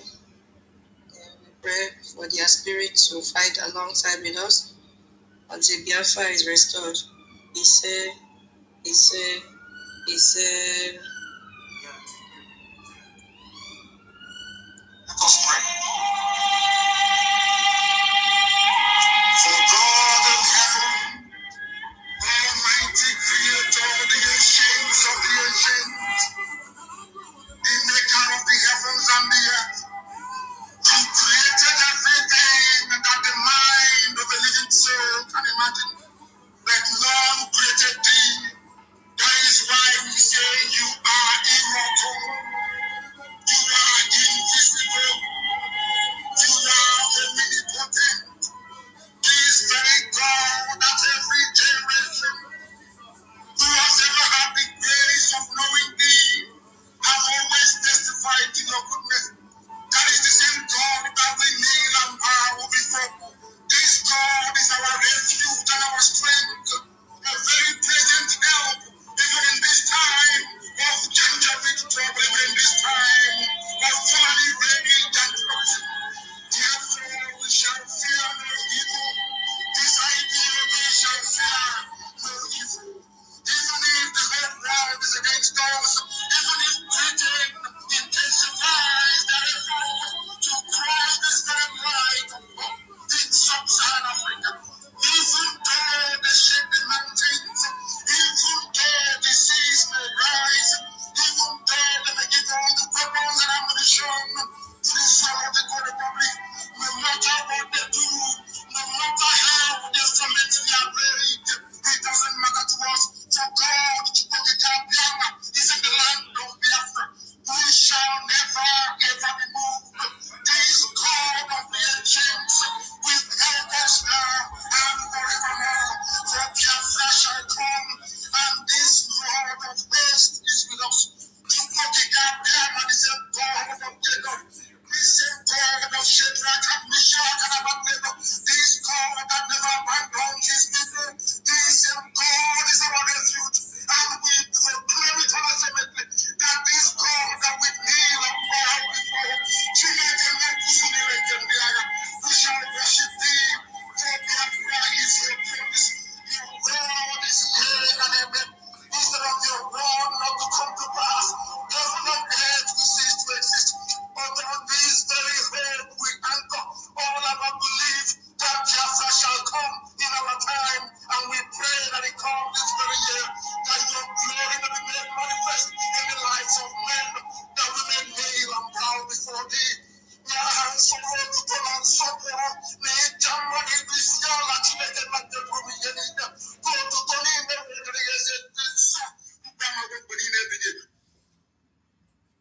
He said,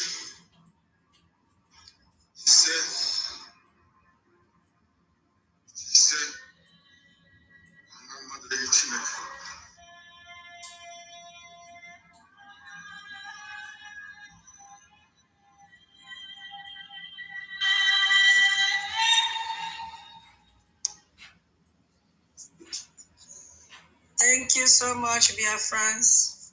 Good morning, good afternoon, good evening, good night, depending on your time zone. And welcome to Brgie Space. Today is 17 March in the year 2026. We have gathered again to let the world know that we are here for our freedom. We've gathered once again to educate ourselves on the need for us to support our freedom. We've gathered because we have seen that everyone is protecting its territory, protecting its borders, and we need to be a free nation so that we can also protect ours. And that holy nation is Biafra. So thank you for joining me, and please share the space as you are joining. It's a midweek space. I'm not sure we are going to spend a lot of time here. From my location, I say welcome. This is already night where I am. Thank you, our leaders. Thank you, our current Prime Minister, His Excellency Ogechi Nkere. We have to appreciate you wherever you are. We appreciate our Onyendo and our first Prime Minister, Simon. We appreciate our BDF. We appreciate our Information Minister. And all the cabinet members here present and those that will join us later. We appreciate all of you. It is not easy. And for you that have joined this space, it is not easy to suspend everything that you are doing. Some of you, I believe you are working now to log in and listen to the gospel of redemption and all the speakers that will be speaking today in this space. Thank you so much. And just to let us know that we are collecting a space donation. Anything you have, please. Saturday is our fundraising. We have agreed every week as Biafrans that are always in the space. I don't know the name we should call ourselves, whether space attendees or space hosters, whatever. You know that you are here in our space. And even those that will listen to us later, we are agreed to come together every week to give our own support, even if it is to buy one granite for our freedom. Yes, it is very, very important. So we have decided to squeeze ourselves. If you have been taking 10 cups of coffee in a week, try and save the money for 5. It can go a long way and support what we are doing. Everybody can see clearly that it is only Biafra Republic Government in Exile that is fighting for the freedom of the Biafran people. So welcome, our brother Emeka. You are always here. God bless you. Anywhere you hear Biafra Gidigba, you will land first. Thank you so much for this commitment and seriousness. You've never been found wanting. Thank you so much. And find time to educate us more in what is happening with the Biafra shock. Yeah. Hey, Mazi Onyeka, Ogini. We are so happy to see you. We've been searching for you. Somebody like me, if you check your inbox, you'll see that I've been messaging you, but no response. Try to call, no response. Welcome. We are happy to see you. Welcome, welcome, welcome. We have UK Deputy Minister here. He is always here. If he's not the first, he'll be the second, followed by our brother Meka. Our brother, Minister Ben Ekomdo Medi. My serious Adede, Medi Evasibium. Biafra mission is only aimed at showing welcome. Samuel Adede, Medio CEOs of that Charles Medi, HOD of the listening session. These are the people that's making waves in UK. They come to Amedi. We love your tenacity. Adede Vincent Amedio, Adede Praise Amedio, Adede in the what? I'm sorry, Amedio, Kelechi Amedio, Sunday Amedio, all of you Amedio, you know I am from Itayana. Oluchuku Amedio, I have to greet you with my dialect. Eyi, my people. So the topic says, Biafrans reject anyone glorifying Nigeria. Right now, anyone, because of space limitation, I had to cut out some names. Biafrans reject anyone glorifying Nigeria now. Stop lobbying to save what is already dead. Nigeria is dead. Stop lobbying. And I need to start with something that is happening right now. A lot is happening right now. At least today. Today is 17th of March. As we've gathered in this space, the drug lord Tinubu has reached London. So either this night or tomorrow, he'll be at Windsor Castle, shaking hands with King Charles. We saw jollof rice that was served at a royal reception for the Nigerian diaspora at St. James Palace 2 days ago. You see? And the royal father, according to what they call him, royal father, call it, and I'm quoting it, a wonderful evening. Wonderful at the expense of the blood of Nigerians. Wonderful evening at the expense of the blood of Biafrans. Why wouldn't it be wonderful? You are flourishing with the blood of People that you force together artificially and for one purpose, for them to be slaughtered. And they played Afrobeat music and they celebrated Nigerian culture. We saw all that. That palace called this visit the most significant diplomatic engagement between Nigeria and the United Kingdom in 37 years. That's what they call it. Significant diplomatic engagement. Nigeria just signed another significant diplomatic engagement with Turkey by January. They've also signed with Iran. Anywhere they go, they've also signed with France. They've signed with China. Anywhere they go, they are busy signing what they call significant diplomatic engagement, business engagement, trade engagement, this and that. They don't care what is happening to its citizens. And while all of this is happening, while Tinubu is being received at Windsor Castle as Africa's most important head of state, the soldiers he commands are dying in Borno State. The communities he's supposed to protect are burning in Benue.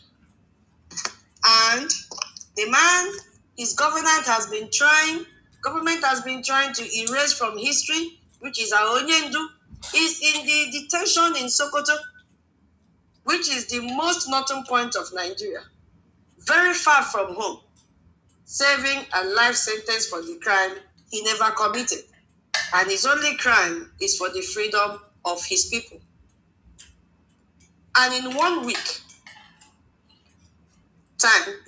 time, that will be 25th of March, some people that has been selected by the terrorist government, Nigeria, will work. Let me call out their names so that we all bring them here. You know, say our own, we know they do babes. I want to extract their names. 1 minute, please. So that they know that we know them.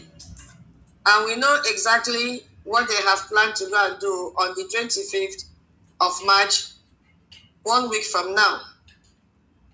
As they'll be going there to deny, we have this one name is Prince Maduka Nkuku, who is going to pretend that all is well. Prince. We have another one called Benga Ogunjimi.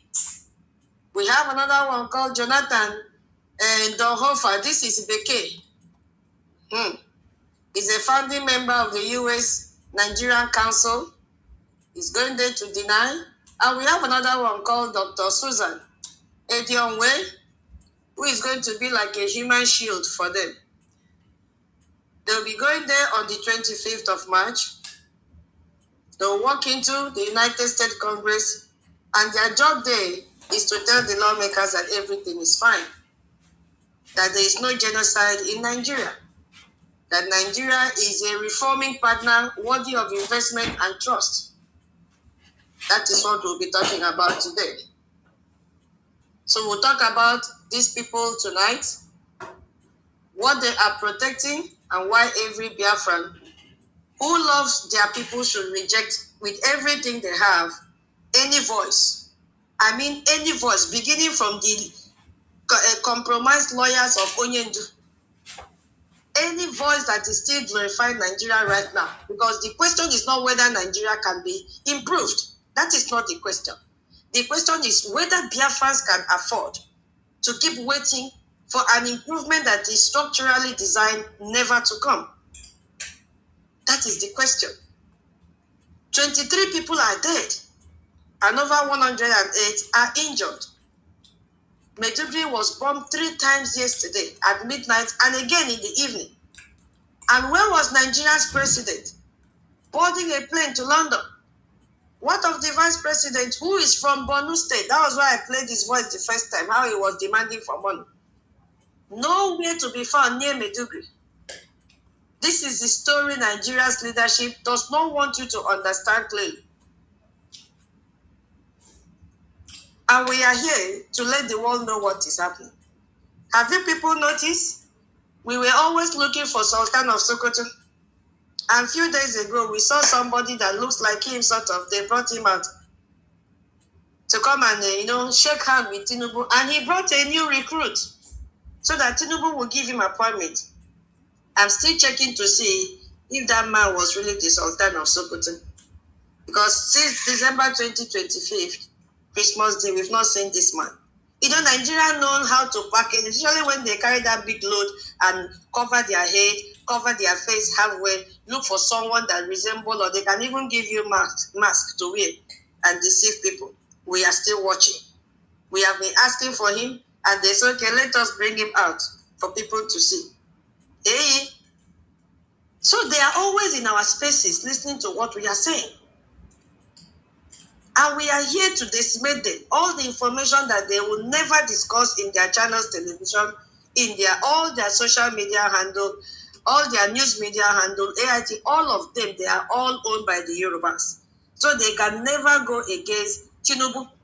They can never let the world know what is happening. It is our job in Brgie Media to let the world know. So this killing happened during, after their iftar. As soon as they break their fasting and eat, they go for prayers. That period is called iftar because it was Ramadan time. And they had to target the market and hospital gates.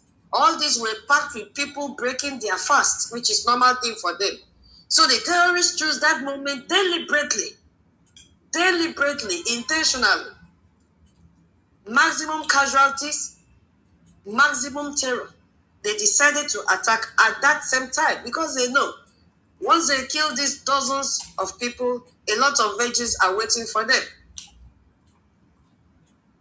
So right now as we speak, Shetima, who is from Borno State, who was the governor of Borno State, who knows those Medugri markets by name, is in Anambra clapping at Soludo's inauguration.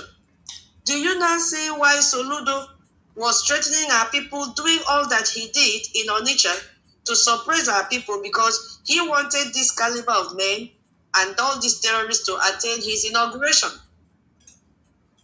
So he had to do everything possible to please them.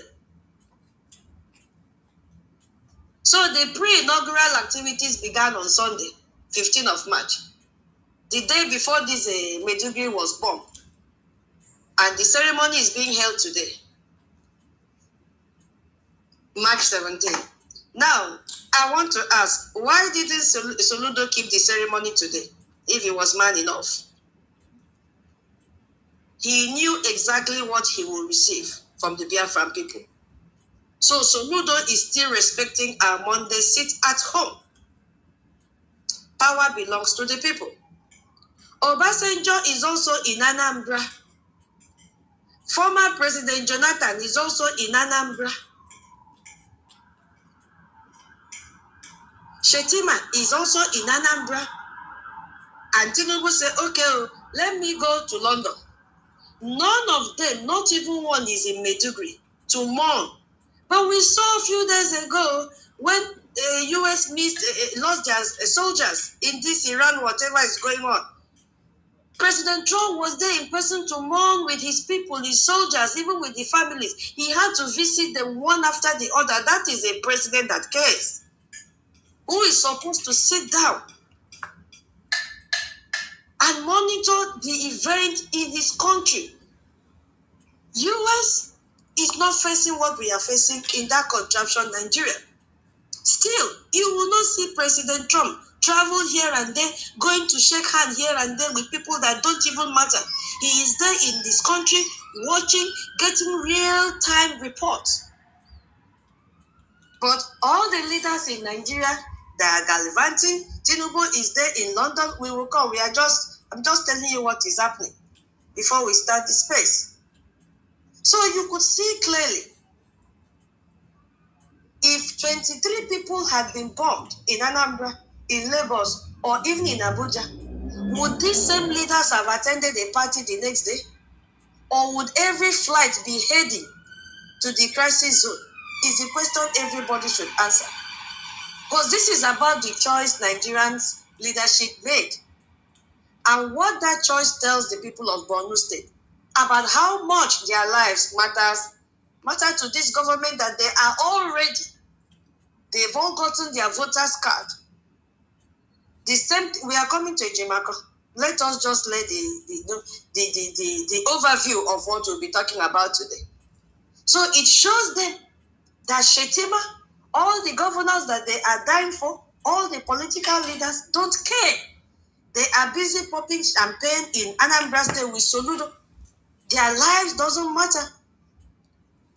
Shetima said he condemns the attack. He said additional tactical teams are being deployed. But he himself flew to Anambra, not Maiduguri, which is his home state, his own people. He doesn't care. Because why? They have a treasure in Biafra land.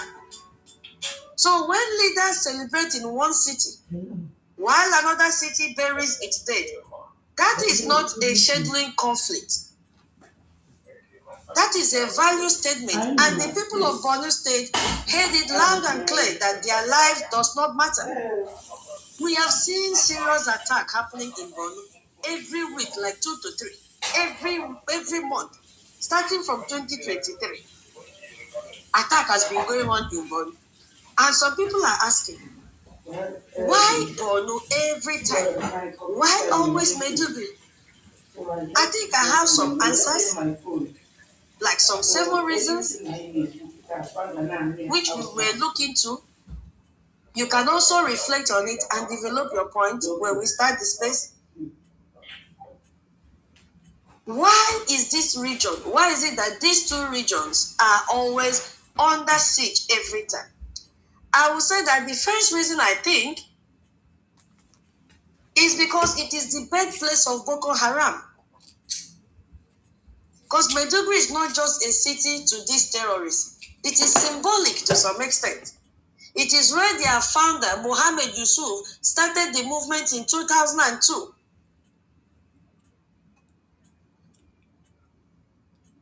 So attacking it is a statement. And it has passed that statement to everyone. We are still here. Because Kunle made it through his interview and said, these people are passing messages to us that they can come in, they can attack us, they can do whatever they want to do, and they move freely. Nobody will arrest them. So they are keeping on passing a message that they are still here and that they are still relevant. That is the first reason I think. Because if they don't bomb, if they don't attack Borno at interval and at will, you may think that you no more have terrorists.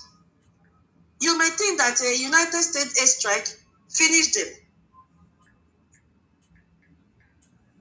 You see? So they have to make noise. Do we want our own land for them to know that we are still fighting for our freedom? The answer is yes. We can do the same thing if we found our freedom.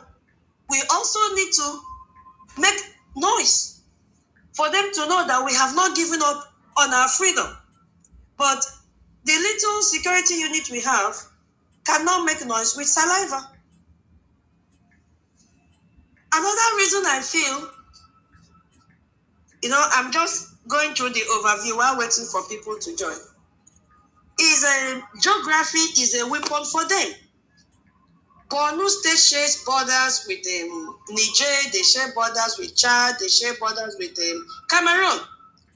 And the porous borders now remain, a major vulnerability with ISWAP, with Boko Haram, receiving all the international support, starting from Venezuela, from OIC, from Iran, from all of them, from China. And, infiltrating through the Sahel.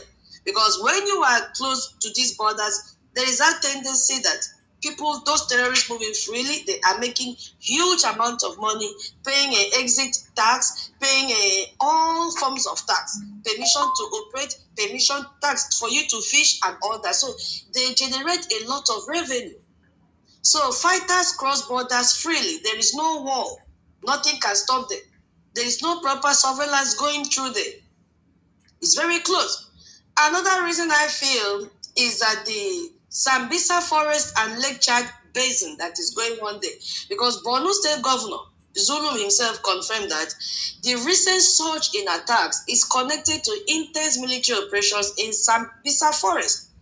So meaning that when soldiers push deeper into the forest, the terrorists push back harder at the city. But remember that these Nigerian soldiers had formed what they came together to form a little caucus of military, whereby they abandoned the city for the terrorists and decided to converge and form a little group, a little caucus of them. So once they do this, they have actually abandoned a larger portion to the terrorists for them to take over. And once they take over, we know what follows. They have to pack the weapons. They have to pack the military vehicles. They have to pack communication devices. They have to pack uniforms and give it to children to wear oversized uniform. Now, and as all this is happening, Musa is nowhere to be found. Because all these soldiers, they are directly under the control of Musa. The weapons, the uniform, the recruitment, everything. Now, another reason I think is because they attack military bases to rearm. Boko Haram and ISWAP have identified attacks on military bases across Borno. I think this is even within this March alone, they have attacked more than 5 times. They kill troops and they seize their weapons.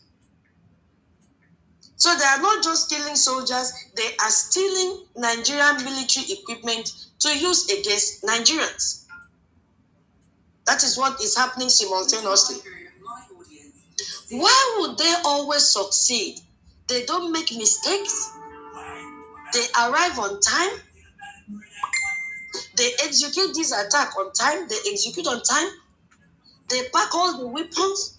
My next reason is because they have insider intelligence that leaks information to them.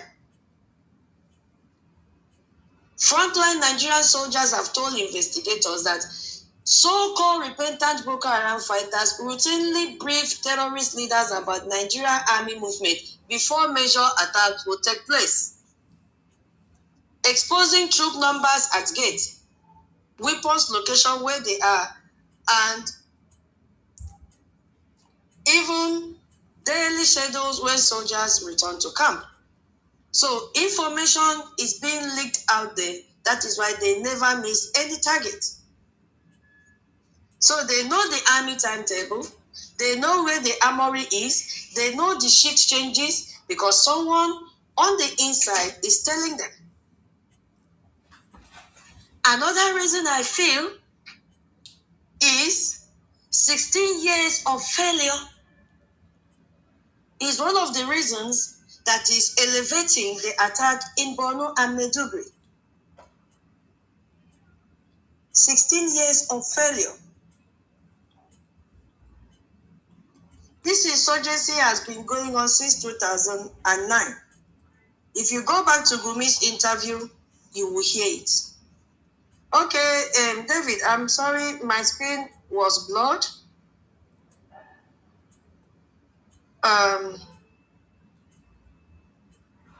Hold on, please.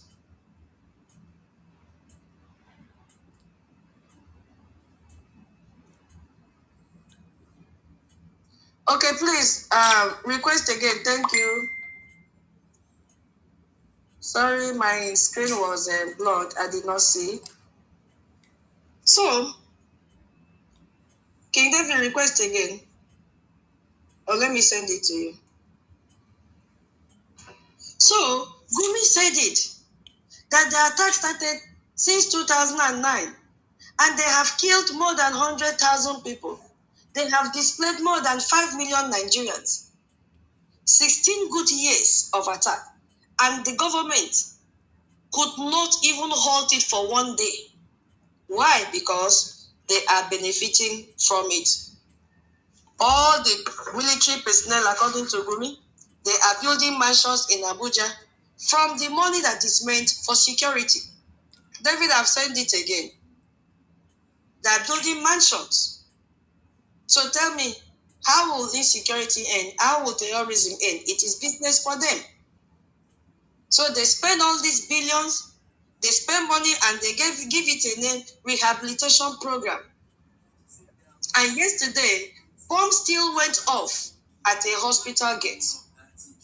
16 years, 4 presidents, billions have been spent. At the hospital gate, bomb still went off. Another reason I feel is that they threatened this attack and no one stopped it. No one. On March 4th, what happened? Terrorists attack Ngoshe, which they are planning to go and deny on March 25th. They burnt a military base. They abducted over 300 residents. You could hear the price that they are calling. Each person should pay 20 million naira. And they released a video saying, we will attack Maiduguri and proceed to Abuja. Why didn't they track these people that made this video? So the terrorists had already given a prior information and notice that they are going to attack Maiduguri. And no one, Musa could not stop it. Instead, Musa came out and said we should not be sharing videos. We should not encourage their TikTok. We should not even share their TikTok videos for the world to see what is going on. So even with the warnings, they did not stop this attack. We saw that they arrested one TikTok, a content creator, that one that always flaunt money in social media. Guess what is going to happen before you know what is happening? Today, they will release him. They will release him, nothing will happen. All these are lessons for the Biafran people to decide. So these people announced the attack on video in Hausa, and 12 days later, they delivered on time. Nothing could stop them.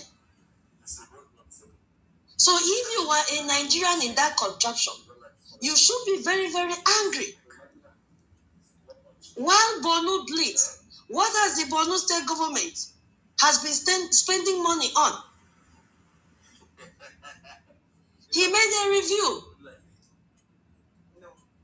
of his budget. And it reveals that the government approximately spent 7.7 billion on rehabilitation and reintegration of repentant Boko Haram members. Over 21 months, 7.7 billion naira have been spent on these people. And one of such was what we saw in the video of a small boy practicing how to operate AK-47. That is what one of such rehabilitation program have sponsored. In 2025 alone, 4.3 billion went to livelihood support for repentant Boko Haram members. And part of this money, Gumi has a share in it because Gumi has to give them medical services, medical attention. Gumi has dropped his bachelor that he studied medicine to be practicing in a real hospital to save humanity, to become a medical counselor to bandits, to terrorists in the forest. That is what Gumi is doing because it is more profitable. And we also have such people that claim that they are pastors who are medical doctors, both wife and husband. They have abandoned their calling, what they practice professionally. They have gone to the pulpit to become pulpit bandits and abandon what they are supposed to do to save humanity. Why? Because pulpit bandit is more profitable. Hey, that is what is happening. The terrorists are doing their own. The so-called religious leaders are doing their own. They have abandoned what they should do to save humanity and look for easy way to make money. I have told you, if you are a Biafran, your tithe, that kobo tithe that you are paying to these people does not, they don't even know you. Because these people have Yahoo people that are doing fraudulent businesses that are making money every day, millions. If they are making 2 billion naira in a day or in a week, they will carve out 10% and give to these pastors. They will pray for them. You that is depending on your monthly salary of maybe 300,000 naira, 500,000 naira, 100,000 naira, 5,000 naira, 50,000 naira, instead of you to bring that your tithe and give to the government that is fighting for your freedom, you still squeeze it and put inside envelope. They will use it as handkerchief because it doesn't add value to them. In fact, the church security will be the one to take that one because it doesn't match with the envelope and the transfer that drops into the account of all these people. Why don't you bring that your tithe to the Biafra Republic government in exile? Now we need to install our satellite so that our people can be having information, have access to information. Do you think that don't you know that your tithe can contribute a long way, a very long way, a long way for us to get these devices that we need, instead of wasting it on people that don't even know whether you exist or not? When will you wake up? You are not adding any value to them. You are simply wasting your money. Something else is feeding them, just like what is feeding Gumi. So from this 4.3 billion naira that has gone to, they say livelihood support. I need somebody to tell me what is the meaning of livelihood support. Let us see what makes up this. We never start space yet, so we are just laying, I'm trying to lay the foundation. What do you understand by livelihood support? Can you please help me?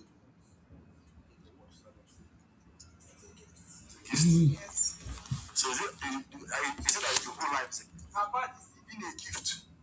Everything she has now is a gift. Hello? You want to come and start knowing what I do, so I'll be gifting. Don't come to space and be in the listening section and allow me to, don't be a passive listener. It will not work today. I will end the space. Yeah, David, please go on. If you don't participate, I will not end the space. Yeah, thank you so much, our sister. Good morning, dear friends, good afternoon, good evening, good night to some of you. And welcome to this very beautiful space. Like, I don't understand. Our Like, educative space, very, very important. Like, I came for someone rich. If you are in this space, you have to share it. So I don't understand. It is very, very, very, very important. And you have to come to the mic as well. Don't always be a listener. There is nobody here that have nothing to contribute to what we are talking about. Nobody. Everybody has an opinion of what is happening. Everybody has something to say. Continue in respect to what is happening in Nigeria. Every one of us have something to say. So please demand for the mic and come and help us, to expatiate on this topic. Very, very important. So the question that my sister asked, the livelihood support, I don't understand where that English is coming from. In Nigeria, they can manufacture English to deceive the gullible. Livelihood support. What do you mean by livelihood support? And who spoke that English or who speak that English? Livelihood support. If you are dying and you are ready to join your ancestors, you know what the Englishman does? They put you on life support. You may call that one livelihood support. So what is the Nigerian politicians or this Efulefu elite, when they speak this livelihood support, you think that they are speaking English? They are just trying to impress you. So only them know what they mean by livelihood support. I don't understand. Is it that the people are about to give up the ghost, that they are now giving them food or giving them shelter or giving them water to drink to revive them? So it is very, very unfortunate. My sister, there is something I have been thinking all this while you were making your opening speech or opening submission. With the level of killing that is happening in the north, with the level of destruction, with the level of terrorism that is rampant in the north, I was thinking, all these people that are politicians, are political leaders from these northern zones, that all these things are happening. Do you think that most of them, they are from that communities? Do you think that all these people are from the north? And they see all these killings that is happening to their people and they are keeping quiet?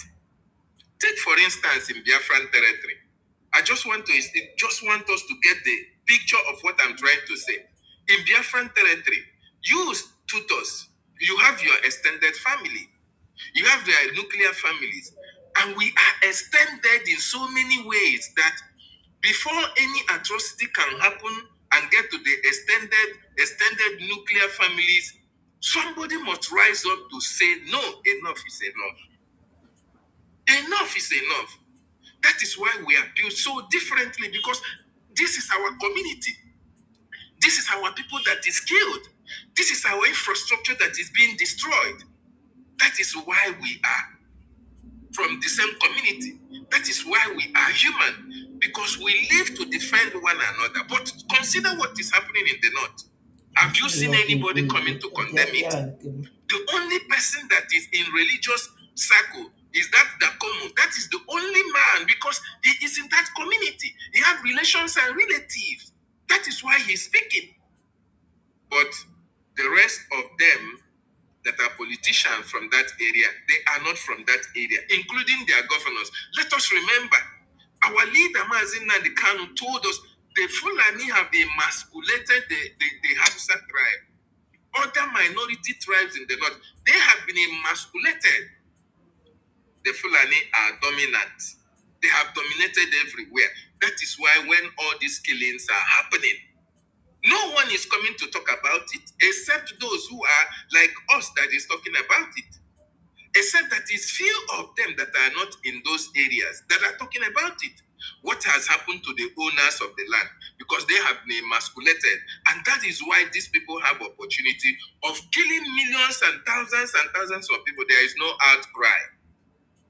It is just like normal. It is just like user. So it is quite unfortunate why all these things are happening. What you see them doing is speaking English, livelihood support. In fact, I don't understand what that English is all about. I can't picture my mind what livelihood support means. Is it the food that they are eating? Explain that. Don't understand. It is quite unfortunate. And then the ones are coming to come and speak that kind of big grammar to deceive the people. It has meaning. I know it has meaning, but to the ordinary person that is being killed, it is a coded grammar. You know, they call it Operation Safe Corridor. That is what they call it. And officially, they abbreviate it to OAC. And it was established in September 2015 under this Buhari. And it has aim and objective. And the aim was to de-radicalize and rehabilitate and reintegrate repentant Boko Haram back into the society. Now listen to we never start the space yet. Yeah. So the aim of it was to de-radicalize, rehabilitate, and reintegrate repentant Boko Haram insurgents back into Nigerian society. And the rehabilitation program involved vocational training. And you have access to de-radicalization classes and civic education programs. And it targets so-called, what they called low-risk repentant fighters. And the former NYAC orientation camp in Gombe State was converted into the heart of this program in Gombe. So, and 100 men who were labeled repentant Boko Haram, they undergo this process, the DRR, the de-radicalization, rehabilitation, and the reintegration. So, the Nigerian government built a camp, just in a plain language. They built a camp, and then they took in former Boko Haram fighters who said, oh, I surrender, oh, I repent, oh. And then they fed them with your money, they counseled them, they trained them in skills, and then gave them money to restart their lives. That is what that livelihood support means. So it is a cash and skills and package given to terrorists who claim to have repented. Now, the irony of it is that they claim that they have repented, but these same people will be reintegrated into the military, like what the soldier man said a few days ago. When they reintegrate them into the military, they get the weapons, get every information that they need, they stay there, and they leak information to their fellow terrorists out there. And one of such training is what Gumi is benefiting from, because there is also medical service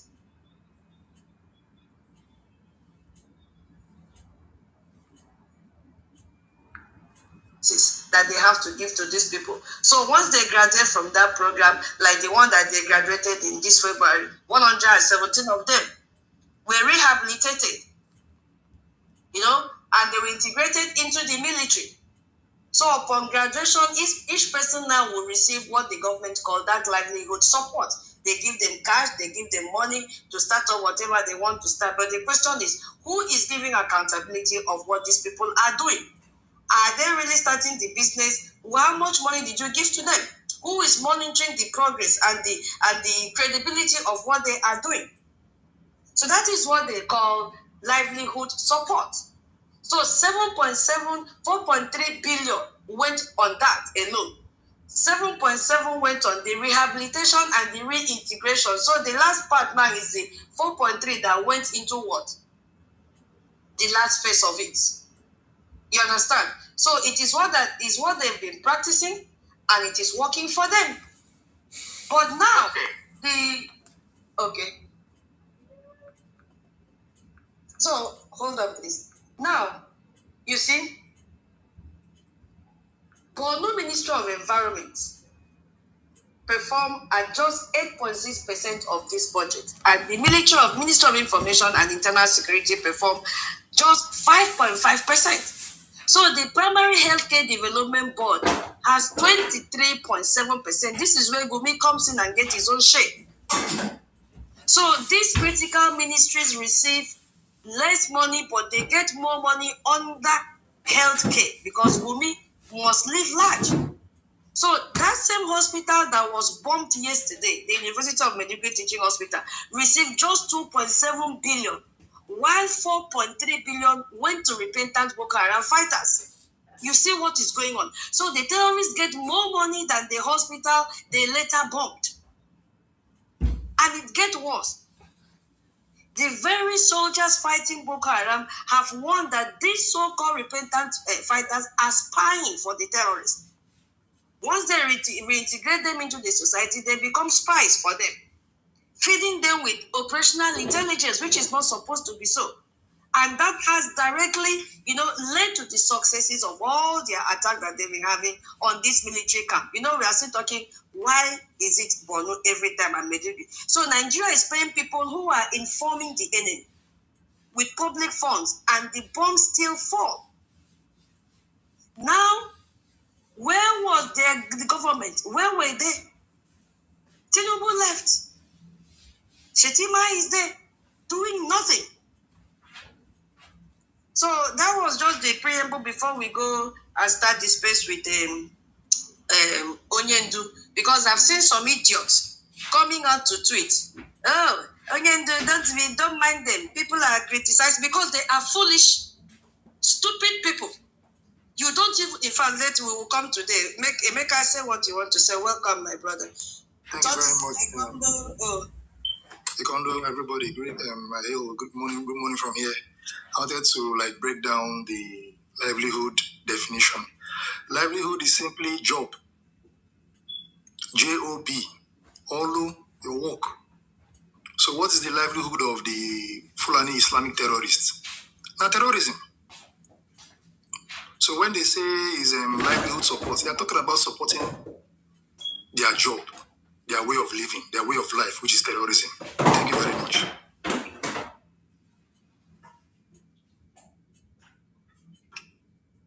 Exactly. You made it very, very simple. Exactly. You made it very, very simple. It's their job is terrorism. And our sister, you said that Tinubu is aware out of the country and that Shetima is there doing nothing. No, Shetima is doing something, my sister. Shetima is coordinating the terrorism. He asked the presidency, told Tinubu that he should focus on the governance while he is focusing on the security. So while Tinubu is away out of the country, Shetima, even when the president is around, Shetima is in charge of the security that you see that is nothing to write home about. So he's actually doing something so that his brothers are going to take over our land, while other people are sleeping, while other people are focusing on 2027, while other people are so concerned about what they are going to benefit. So our minister Mecca have said it in a very short time. Their means of livelihood is terrorism. So the Nigerian government had given them a platform, paid them, rehabilitate them, and fund them where they can continue to commit their terrorist act against the indigenous people. This is really, really pathetic. And you are asking why Borno, the Canon Borno Empire, a very strong, a very strong Borno Empire that the terrorists have tried to take over for a very long time. And that is why the terrorism is happening there all the time. Because their plan is to take over that Borno, and they are going to take it because the people there are sleeping. The indigenous population, the indigenous people who owns the land are actually not doing anything about it. This is really unfortunate that people's lives are at stake here. People are losing their lives on a daily basis. And there is nothing the security agencies are doing in order to secure the lives and the livelihood of the ordinary citizens of the land. The only livelihood they are going to give life support is those who are committing the terrorism, is those who are killing the indigenous people, is those who are taking charge of people's properties and land. These are the people that Nigerian government values most. These are the people that Nigerian government supports so much. And it is quite unfortunate it's happened before our eyes. And people are actually docile, imbecilic, and doing nothing about it. So pathetic. Thank you, my sister. You can go ahead. Yeah, thank you so much. Thank you so much. Thank you. God bless you. I want to read the response because I always encourage people to use the comment section. Our brother said, life support, our brother Senator Endless said, life support might be what they want, what they meant, which is used to hold, extend, or help someone not to die so quick. It should be to help people make their living. Yeah, but in this one, the living is for the terrorists to continue to strive. Thank you so much, our brother Senator. Please, if you are just joining the space, share the space. We will not stay for a very long time. Welcome, and please do us a favor by supporting. Give us your space donation if you are here. Our original CEOs is here. Welcome, sir. You have the mic before we start. Welcome. Thank you for coming in. Yes, good morning, everyone. Good morning, our host. Sir. Max David Unanga, good morning from here. Both of you. Emeka, good morning. Thank you for that. Thank you for that brief and easy understanding submission of yours. Mighty Dot, Uncle Ben, Uncle Samuel, I greet each and every one of you here. I just wanted to add something before you start to talk. When David was speaking, he said something. He said, all the killings going on in the north, the governors in the north are not condemning it. So right here on this space, I want to point out the fact that the Fulani migrants, because they migrated into the territory called Nigeria today, it's very important that people understand this. They are not indigenous to the territory called Nigeria. For a while, this conversation and calling on their names make them look like they're part of Nigeria. They are not in any way at all part of Nigeria. The Fulani migrants has the highest number of governors in the north.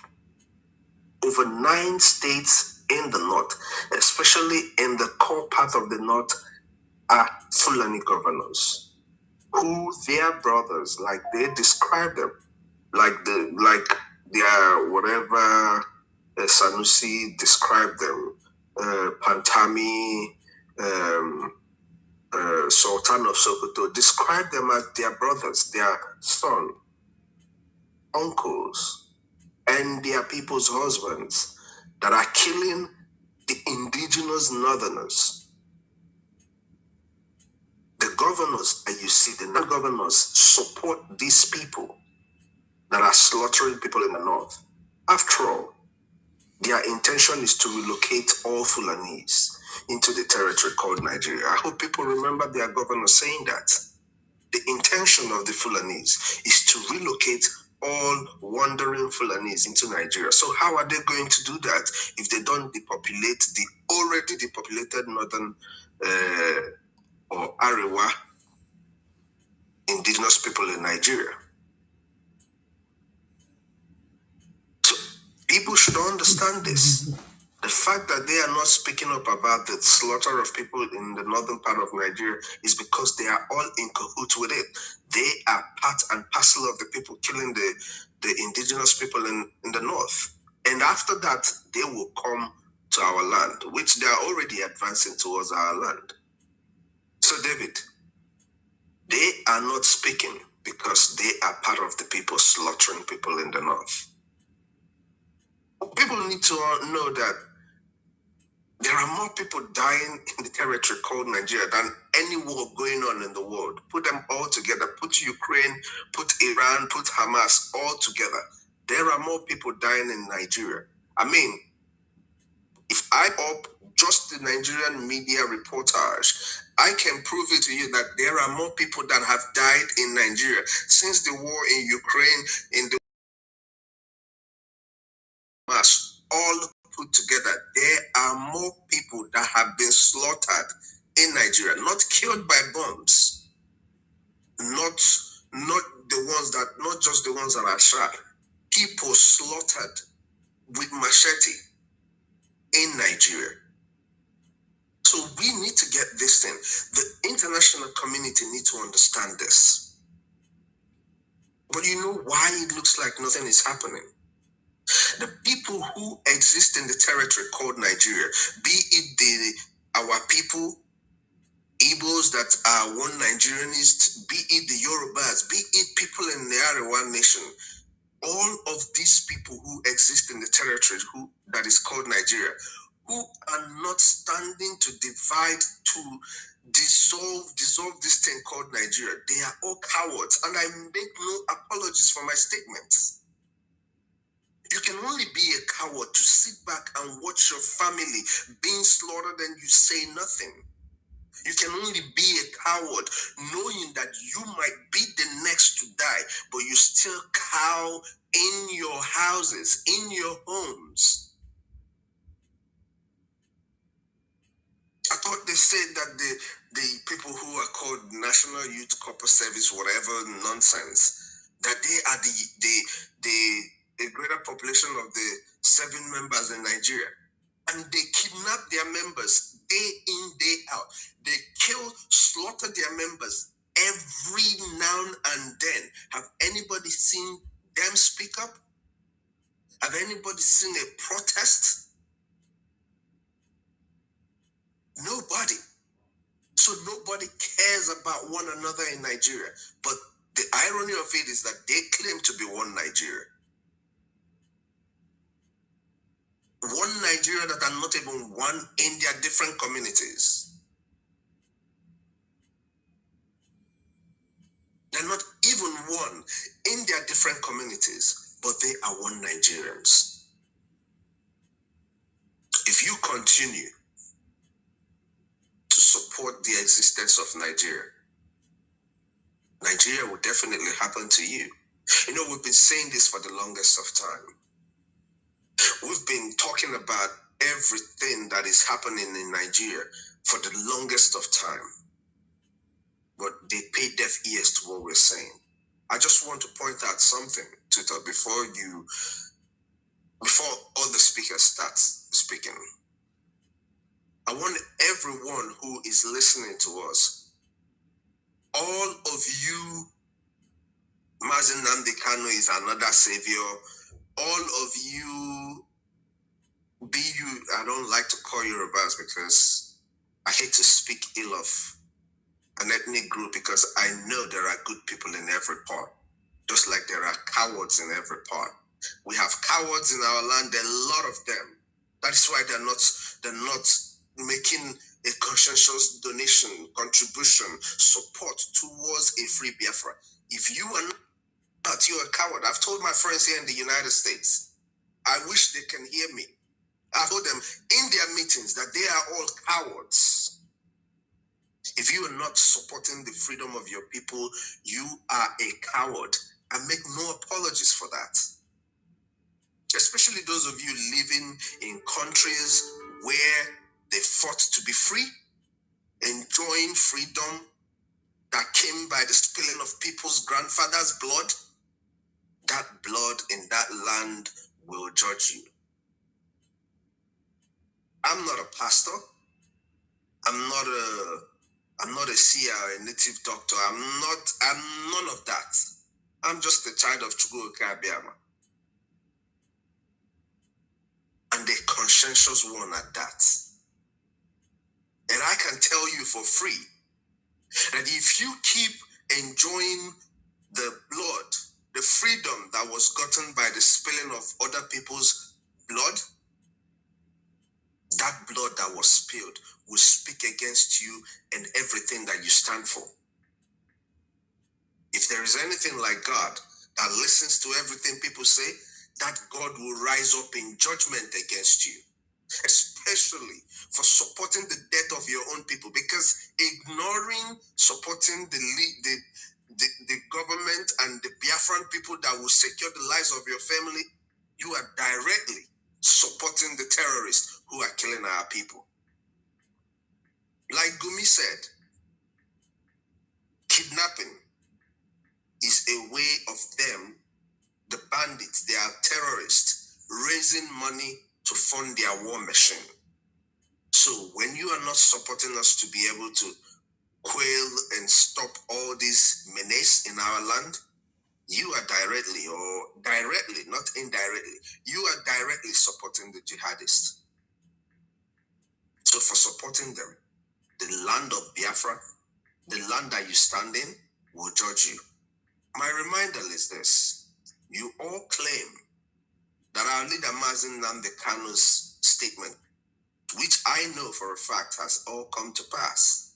Everything he said has come to pass. I want to remind you that he also said, I'm not talking about the fact that you will be slaughtered, because I've said that over and over and over again. He told you that Tinubu will be the last president of Nigeria. For you that is jumping around, campaigning for Tinubu or P2B or whatever, Tinubu will be the last president of Nigeria. I don't know if 2027 is going to be a possibility for him, but even if it is, do you think he will finish it? He will not. Because I know if Shetima continues to be the vice president, he's going to do everything to take up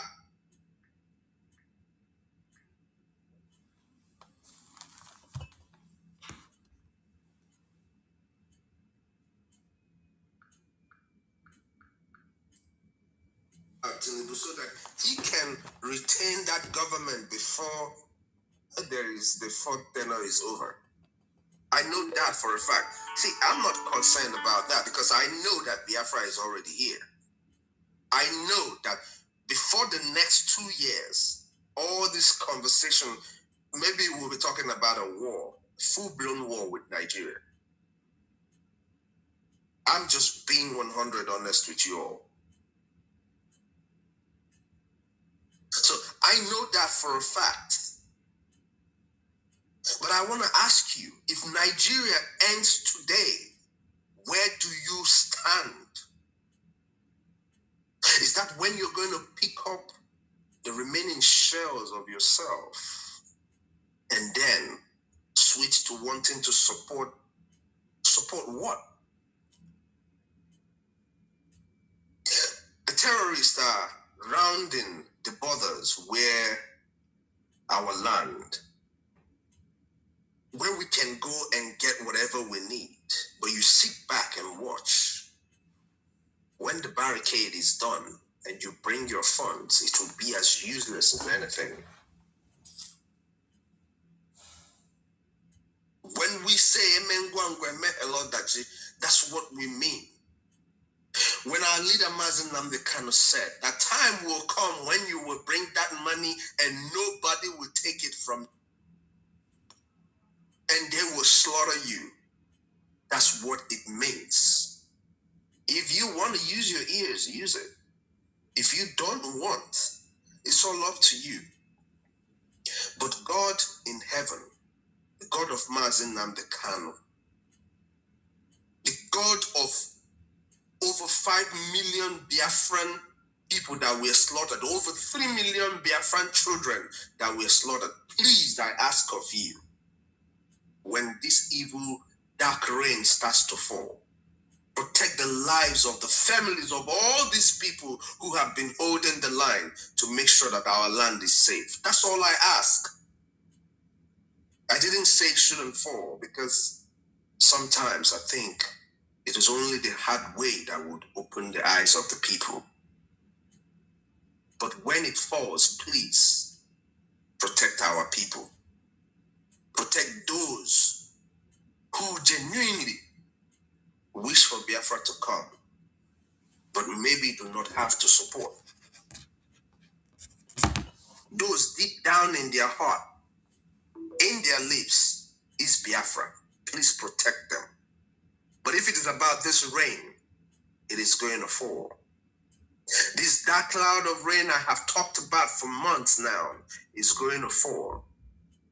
In case you don't know, people act like they don't know, but they truly know. You go to Enugu, they tell you about how the Fulanese are settling in Ugwunyama and the rest of it. They are just waiting for them to hear in that their Fufuda radio that it is time. Now we're telling you to make sure that we get our own radio so we can tell people, explain to our people what to do when they are supposed to do it. And you sit back and act like it's not your business. The Fulanese will get an alert on their radio and they will run over you. You might be in your kitchen cooking your favorite meal and they will come for you. You might be on the road putting up the posters of your Pit Amba, Pit Obi, and all the criminals that have been killing you, and they will come for you. The earlier we understand what we are supposed to do, the better for each and every one of us. If not because this is what I have. This is the job that God has given each and every one of us to keep speaking, to never give up. I would stop speaking and I would start praying for it to come quicker. But I have a job. I have a duty to the Biafran people. And that duty for me is sacred. I have a duty to make sure that I continue to speak until my voice cannot sound again. Even inside Biafra, I will continue to speak until this voice is no more. And then I will come back again, reincarnated with my sister Stella, to finish up whatever we've started. Each and every one of us here, constantly coming to make sure that you support this media team, whether you're speaking or not, God will continue to bless you. But if you are here and you're not sharing the space to let other people hear what we're saying, what is the essence? I'm just being honest. Immediately I got up and I saw the space was on. I've not even heard 2 lines that Tutus was saying before I clicked the share button. Please, share this space. Information is power. How would the people get the information if you do not share the space? Share the space so that more people can join and listen and hear the truth of what you are saying, what your brothers and sisters are saying. It doesn't take you anything to share the space. Just click the share button and share the space. Thank you, everyone. Ihu, I see you. Greetings from here. Sister Stella, greetings from here. I'm still here. Mighty Dots, greetings, my dear brother. Adogu, Dalon, everyone. Sister Tuta, please go ahead. I will be here with you, please. Oh my God, that was so brilliant. Thank you, our COS. Indeed, it will fall. The cloud is too heavy, and I don't know what will happen to our people. But one thing is sure, we will not stop talking. The cloud is heavy, to be honest. It is. And it is scary what will happen. The way these people are slaughtering people mercilessly with impunity, honestly, I don't know what will happen. Thank you so much, our COS. God bless you for that speech you've given to the Biafran people.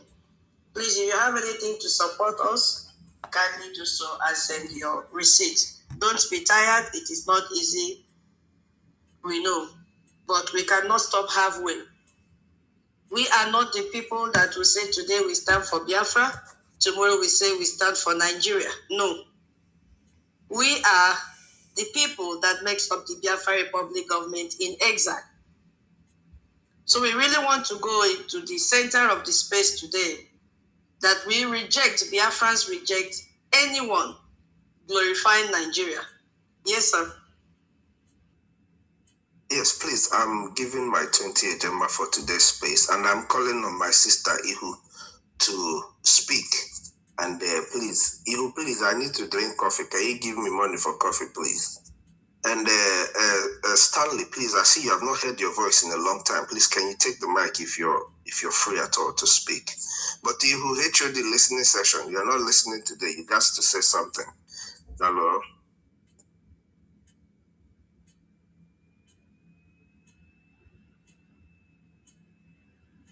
Wow. Thank you so much, COS. God bless you. Hey, God bless you. You see, nobody would do this for us. Honestly, nobody. And I'm supporting today with 20,000 AJ. Thank you so much, our COS, for that space donation. God bless you. Please, if you are here and you feel you have something to give, your donation is highly appreciable. We need AJ and AJ. We need to set up our communication devices back home so that our people will get the right information at the right time. No amount is too small. See, the space donation is added to the Saturday fundraising. Yeah, it's not a different budget. No. So please come and support. It will still be announced on that day. If you don't want your name to be announced, it is fine. When you are sending your receipt, tell me, tutors don't announce my name. I will not. Thank you so much. Yeah, Augustina, I've sent the mic to you. So we are not. Thank you, my sister. Good afternoon, my brothers and sisters. I'm going to be supporting today's space for 20 again now. So, Thank you so much. Thank you. God bless you. Bless you too. Once you do it, you can send your, of course, you know how to, let me put down your name, Augustina. Guinea 28 Gemma. Hey, God bless you. We really appreciate your donation. Yes, so, because we have to do it. Nobody will do it for us. Augustina. Nobody will do it for us. No one. So we have to come together and do what we are supposed to do. I really appreciate it. God bless you, my sister. So, yeah, your hand is up again. Augustina, okay, you brought it down. Thank you. And we have a co-host today. I think he's busy to speak. Once he's free to speak, he will notify me and I will give him the mic to speak. Already he's on the mic anyway, but I think he's busy. So, my people, we are people that are consistent. Tutors. Hey. Sorry, our COS hand is still up, please. You mean I can't see it from here. I need to refresh. Okay, sir, please go ahead. It's not, though. If it is, it's not come and take it. It's not, though. David, maybe it's from you. You need to refresh and come again. I see his hand up here. Oh, yeah, you go down, refresh and come back. His hand is up. I became confused. I said, Hey, okay, I want to talk on something that is worth talking about because We have to let our people to know what is happening, what they are supposed to believe and what they are not supposed to believe. They should have the spirit of discernment, follow events and decode what someone says. And my focus now is on our leader's lawyer. I don't owe anybody apology, because if we leave these people, they will destroy our freedom. Yes, it is a trap that they have set for Biafran people, and we will not accept that. I don't care what others are saying. They have jumped out to say, oh, why are you, some people are kicking against the 100 men. To hell with you, 100 men. You are not ashamed as a lawyer. We see lawyers as educated people. Yes, but when you see lawyers coming out to give an information, pass an information to a nation made up of more than 80 million citizens, telling you that your leader wants to lead you from the prison to be a head of a committee, then check that lawyer very well. I have never heard, upon all the studies that they have made, how a lawyer, maybe it's only from a Nigerian lawyer, will come out from a prison and tell you, your leader says he will be the head of a committee from a prison. I have never seen such a scenario before. I have never seen that kind of incidents before. How they manipulate, how can our leader Onyendu lead us from prison? How can Simon Ekpa lead us from prison, our first prime minister? So you could see that the caliber of people that are rejoicing over this stupidity are those that still believe that there is no single person, no man, no woman in the whole of the Biafra, in the whole of, out of the 80 million Biafrans, that there is no single person who has the credibility to lead except those that are in the prison. That is stupidity. Absolute 100% stupidity. We have people that can lead us, not our leaders who are in the detention, struggling how they can be free. They can never. And we reject anyone. If you like, wear kaftan from head to toe. If you like, wear immaculate white. If you like, wear anything you want to wear. We will never. The script is very, very clear. It is a trap. Kanu's lawyers, they are the most dangerous trap. They've set that dangerous trap for Biafran people right now, and we will never allow it to happen. We will never. This trap is being set in real time, and the window to reject it is right now, before this their fraudulent election that they are clamoring for comes up. We saw what happened to Onyendu, how he was sentenced to life imprisonment in November 2025. Where Rev. John James rose up and said, he has been sentenced to life imprisonment. This is what is happening in Nigeria right now. We saw that. And we, the Biafran people, under the Biafra Republic government in exile, have been doing everything to make sure our Onyendu is released. Now, Biafras, listen, no one is fighting for the freedom of our Onyendu. No one is fighting for the freedom of our Prime Minister in Finland. No one. The people who were supposed to be fighting for his release are talking about something entirely different. His own legal consultant, Aloy Ejimako, who has been fighting our seat at home, went on China's television that same season that Onyendu was sentenced to life imprisonment and framed his conviction not primarily as injustice to be fought on principles, but as a variable that will affect how Igbo vote in 2027 general election will be. And I'm going to quote what he said. Exactly his words. The documents are there. He said, Kanu's incarceration will significantly affect the general elections, especially in the southeast, where mighty politicians will fall or rise on account of it. That was his statement. Yes, COS.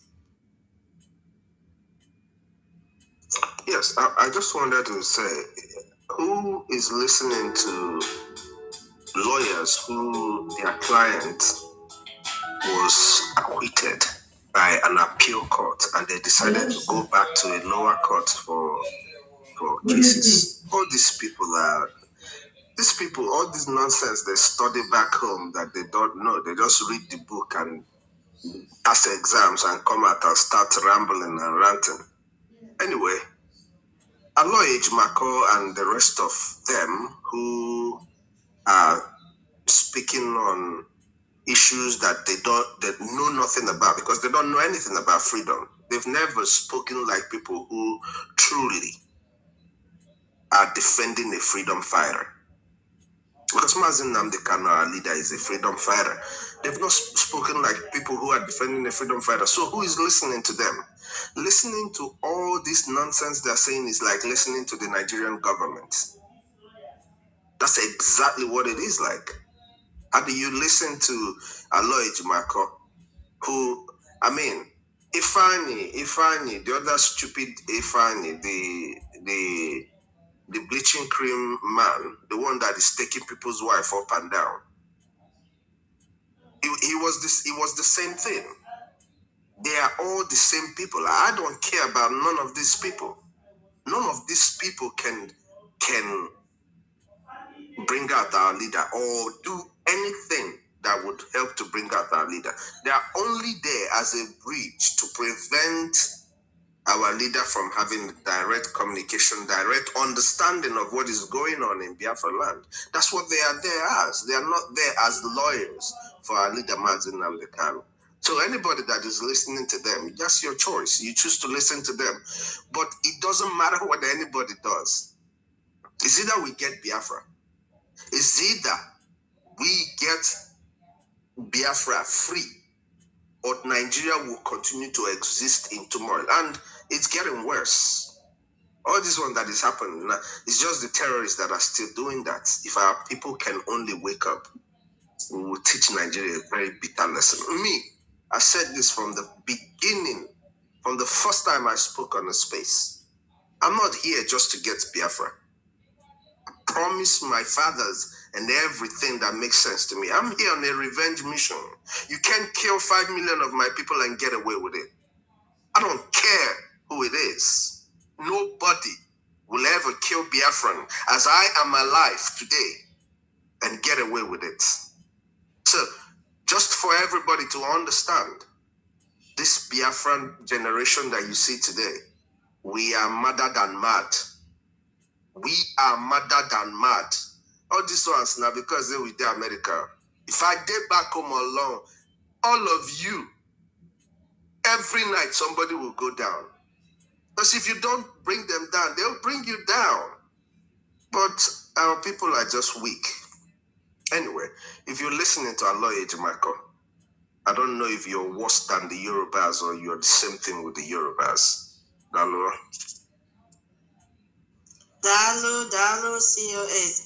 Our sister who have sent a 20 agenda for your coffee. I'm going to drink Starbucks today. Thank you so much. Yeah.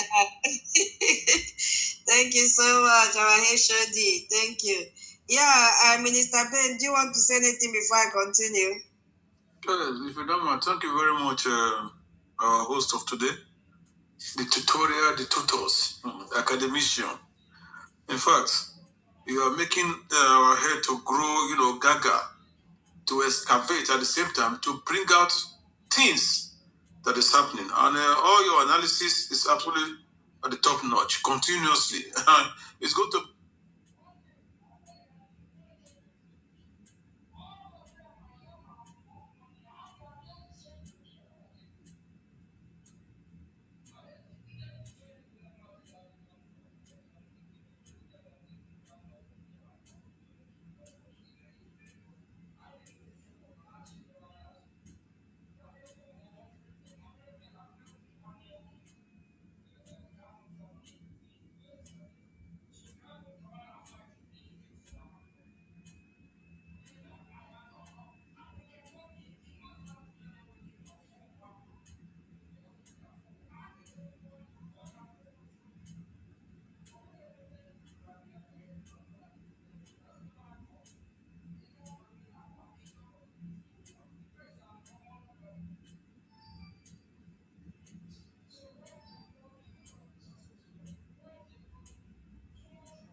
This is why we always get things wrong.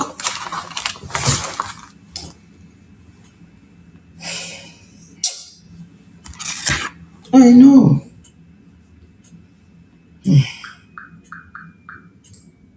Plus from Pro Max. If there is anything apart from Pro Max, it will be more than that, safe.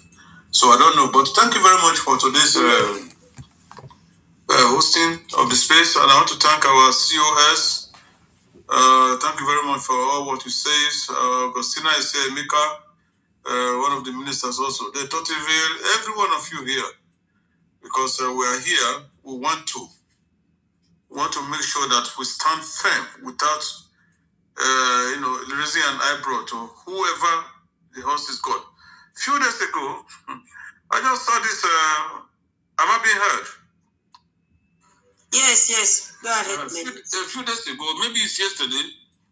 You see, let me just give them that title first. The two titles. You see, all these our lawyers, Mazin and Kanu lawyer, our supreme leader, they are undesirable elements. At the same time, corruptible lawyers. They did not plan good. They don't have good for leader Mazin and Kanu. They don't even have good for Biafrans at all. So I still, at times I wondered, why is it that we still leave these people? If we have been firing them right from 2 years ago, 3 years ago, at a point they say we should not talk about the lawyers. We should not talk about the lawyers. Definitely they are doing evil behind. Don't be surprised. They must be having big money in their pocket, in their bank. And they are just twatting this, standing against our leader, Mazinandi Kanu. I don't know what is wrong with them. Ejimako, the other ones, and all of them. What happened to our Lord? If I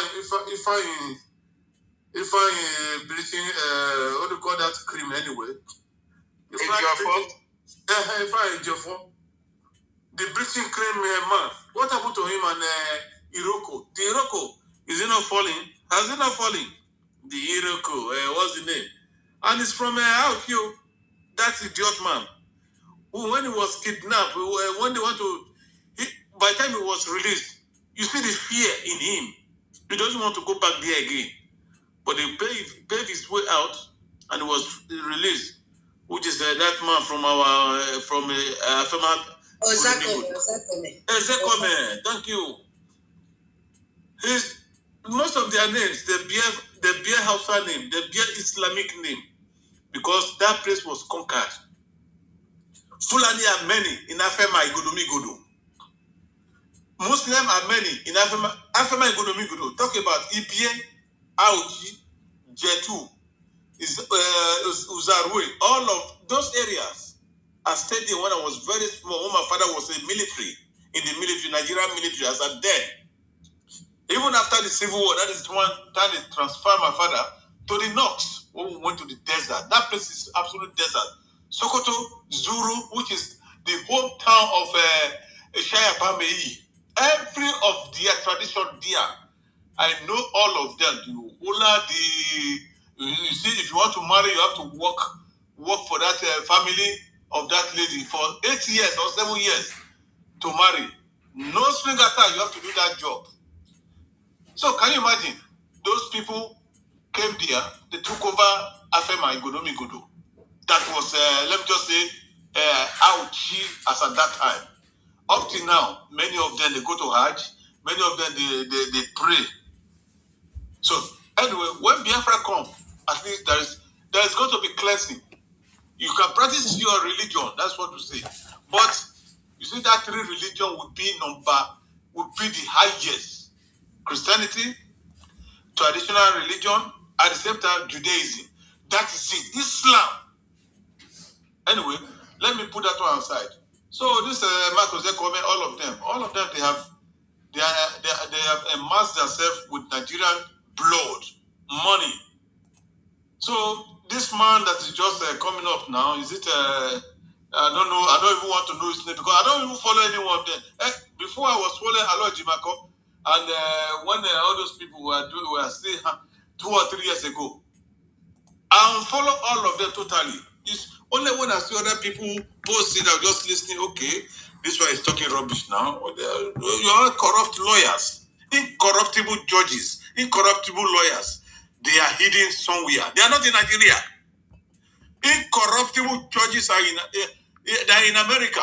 Let's say like our Dabiri attorney. Dabiri is incorruptible. What are you going to give him? That he will bring himself down.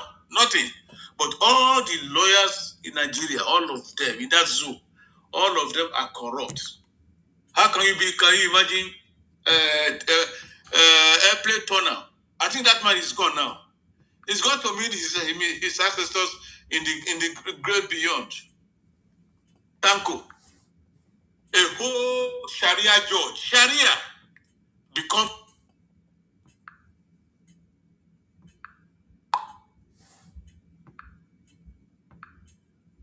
Chief Justice of Nigeria. In fact, we have been bamboozled right from time immemorial. It's time for us to rise up and fight for this cause, because we will not we reject every one of them that is glorifying Nigeria. You are talking about MNK coming out, how many million match or 100 match. You are not talking about is it Abia State Governor, or he will do well, he can win the second tenure. Can you imagine a whole liar who is standing for our leader, Mazina Kanu, saying that? These people, I think there is a time that we need to, deal with these people one by one. That time is very close. The time we start to do cleansing. Anywhere they run to, anywhere, if they like me, many of them run come to UK here. If I know where you did, I will do evil. Let me be deported. I will do evil for Biafra, because they don't don't need to live and enjoy what other people who have fought for their freedom enjoy. And we are here trying everything possible to make sure that we finance and donate and make this movement to continue. I thank our Prime Minister, Ogenkere, for what he's doing, Washington DC, plus all of the Brgie cabinet that is in America there, with the support of others in other countries. They are doing fantastically well. You know what? We are getting there. We will get it. I still want to look. Say, can I? One day, if you listen to one of our leaders' message, he said that we are going to fight our way into our land. Is it going to happen like that? Are we going to allow it to happen? Biafrans. Do you know what it takes when a whole prophet says we are going to fight our way into our land? Does it mean they are going to take over our land? Then later on, from outside, we have to fight our way in? I hope it's not going to be like that. We need to stand up, donate very well, so that we fight this fight once and for all. Because if it entails that we're going to fight our way in, you know what that entails? Maybe they must have destroyed or take over our land. I cannot say that our BDF will be defeated at that time. No. That will not happen. Our fighting our way to our land probably is to come in and support the BDF that is doing the needful, so that will be many. As at that time, if it happens, man, we are going to start to come in from Sokoto. We'll start to destroy the evil that they have done. Take over, destroy, they take the ammunition. They have the ammunition, right? But I just pray as we are moving ahead in this freedom fight, recognition, diplomatic things that our Prime Minister is doing in America. We pray, we hope that we will be recognized. If America recognizes us, then something is done. Why is it done? Because many people in the land, in our land, they will be equipped. We will fight the fight, and we'll be liberated, and we'll have our sovereign nation, Biafra. Thank you very much, Tutos, once again, for all what you have been doing. I also want to talk David Nana and Inse Miktoni. I eat my mic here, where I continue to listen. At the same time, I'll be watching. If you are not with us, if you are not for us, if you are type of people, because last time when you co-host me, I was sharing you couldn't hear me at all. I was sharing you, but you couldn't hear. Am I being heard? Nobody. I just said, these people are attacking me, right? So therefore, if you are here an enemy, if I check your profile, you are not with us. Maybe you only come like last month or 2 months. No, man, I'll put it to. I will say get it behind us, because we are not joking. We are not joking. Thank you very much. I use my mic. Thank you so much. Thank you. If you're Manje, leave this place. Thank you so much. Okay. Hey, our minister Ben, don't make us laugh because we never start space yet. Guinea. Yeah, COS, your hand is up. Welcome again. Yeah, so today we'll be talking now. You said if we don't talk, you will end the space. We'll continue to talk. You're not going nowhere. You go nowhere. So I just wanted to remind people, Aloy Ejimako is the same man who a few weeks ago, or about 2 years ago, last year, came out to read some letter that he claimed leader Mazen and the Kano wrote, right? Is the same Aloy Ejimako. Aloy Ejimako is the same man that came out and said that sit at home must stop. It has to stop. This one, that one. Then our people in Anambra showed their resilience. And Aloy Ejimako is the same man that came and said nobody can stop sit at home. Sit at home is ordained. This, that. So you listening to Aloy Ejimako, you're simply listening to a chameleon.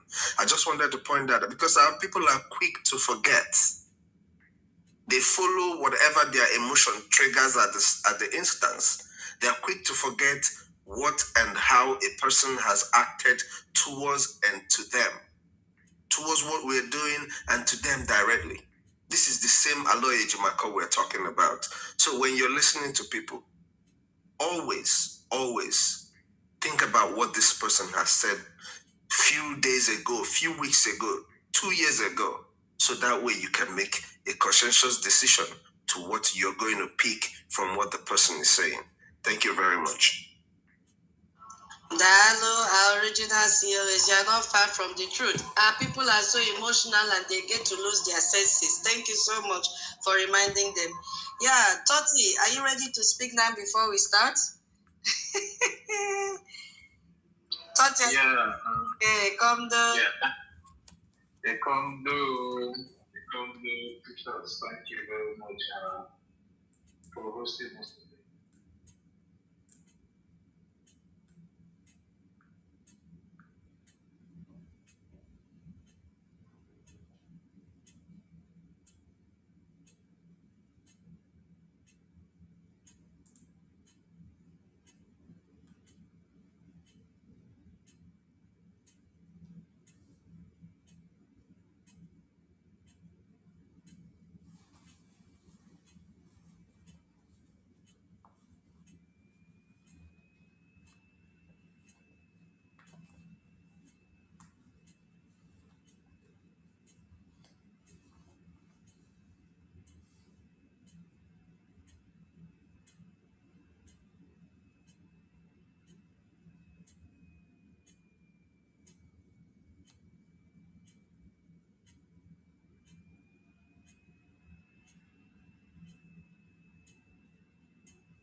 internet is just.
Bonnie.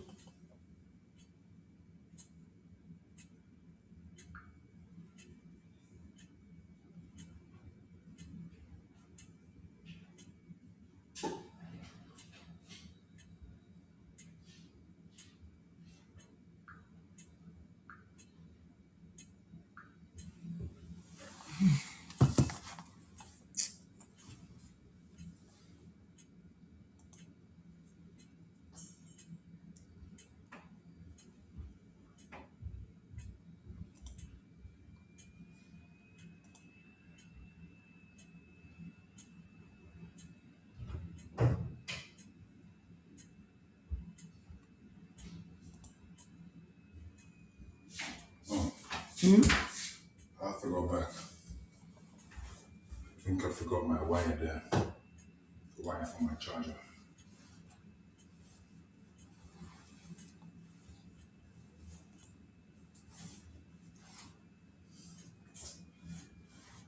I didn't get a job. Okay. Mom, I said okay. I said I didn't get a job. Okay. That's fine. I'm talking about the job I applied for after work. I didn't get it. Mom, Anna, do you think I'm deaf? I said okay. What do you expect me to say anything? What can I do? no, your reaction gave the impression you didn't hear what I said. That's why I repeated myself. You did not get it. No, I didn't. They said that, I'm not what they're looking. I didn't get a job, all right? So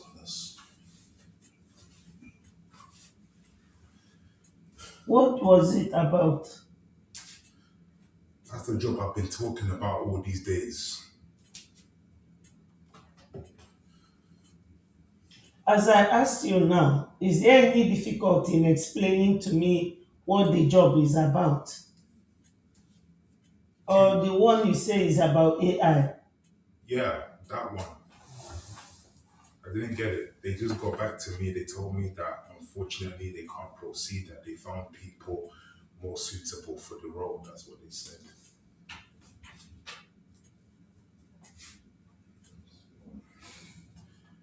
But let me just go and see if I can get my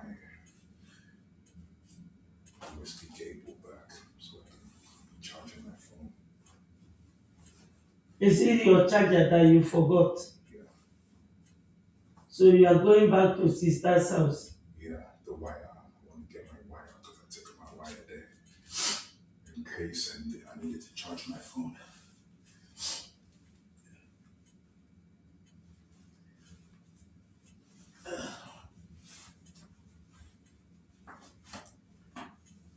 Can you imagine?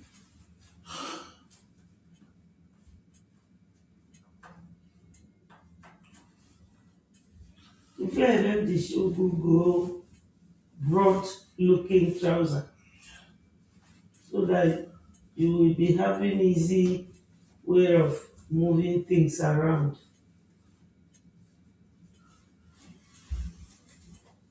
These trousers are not slim. My legs are just big.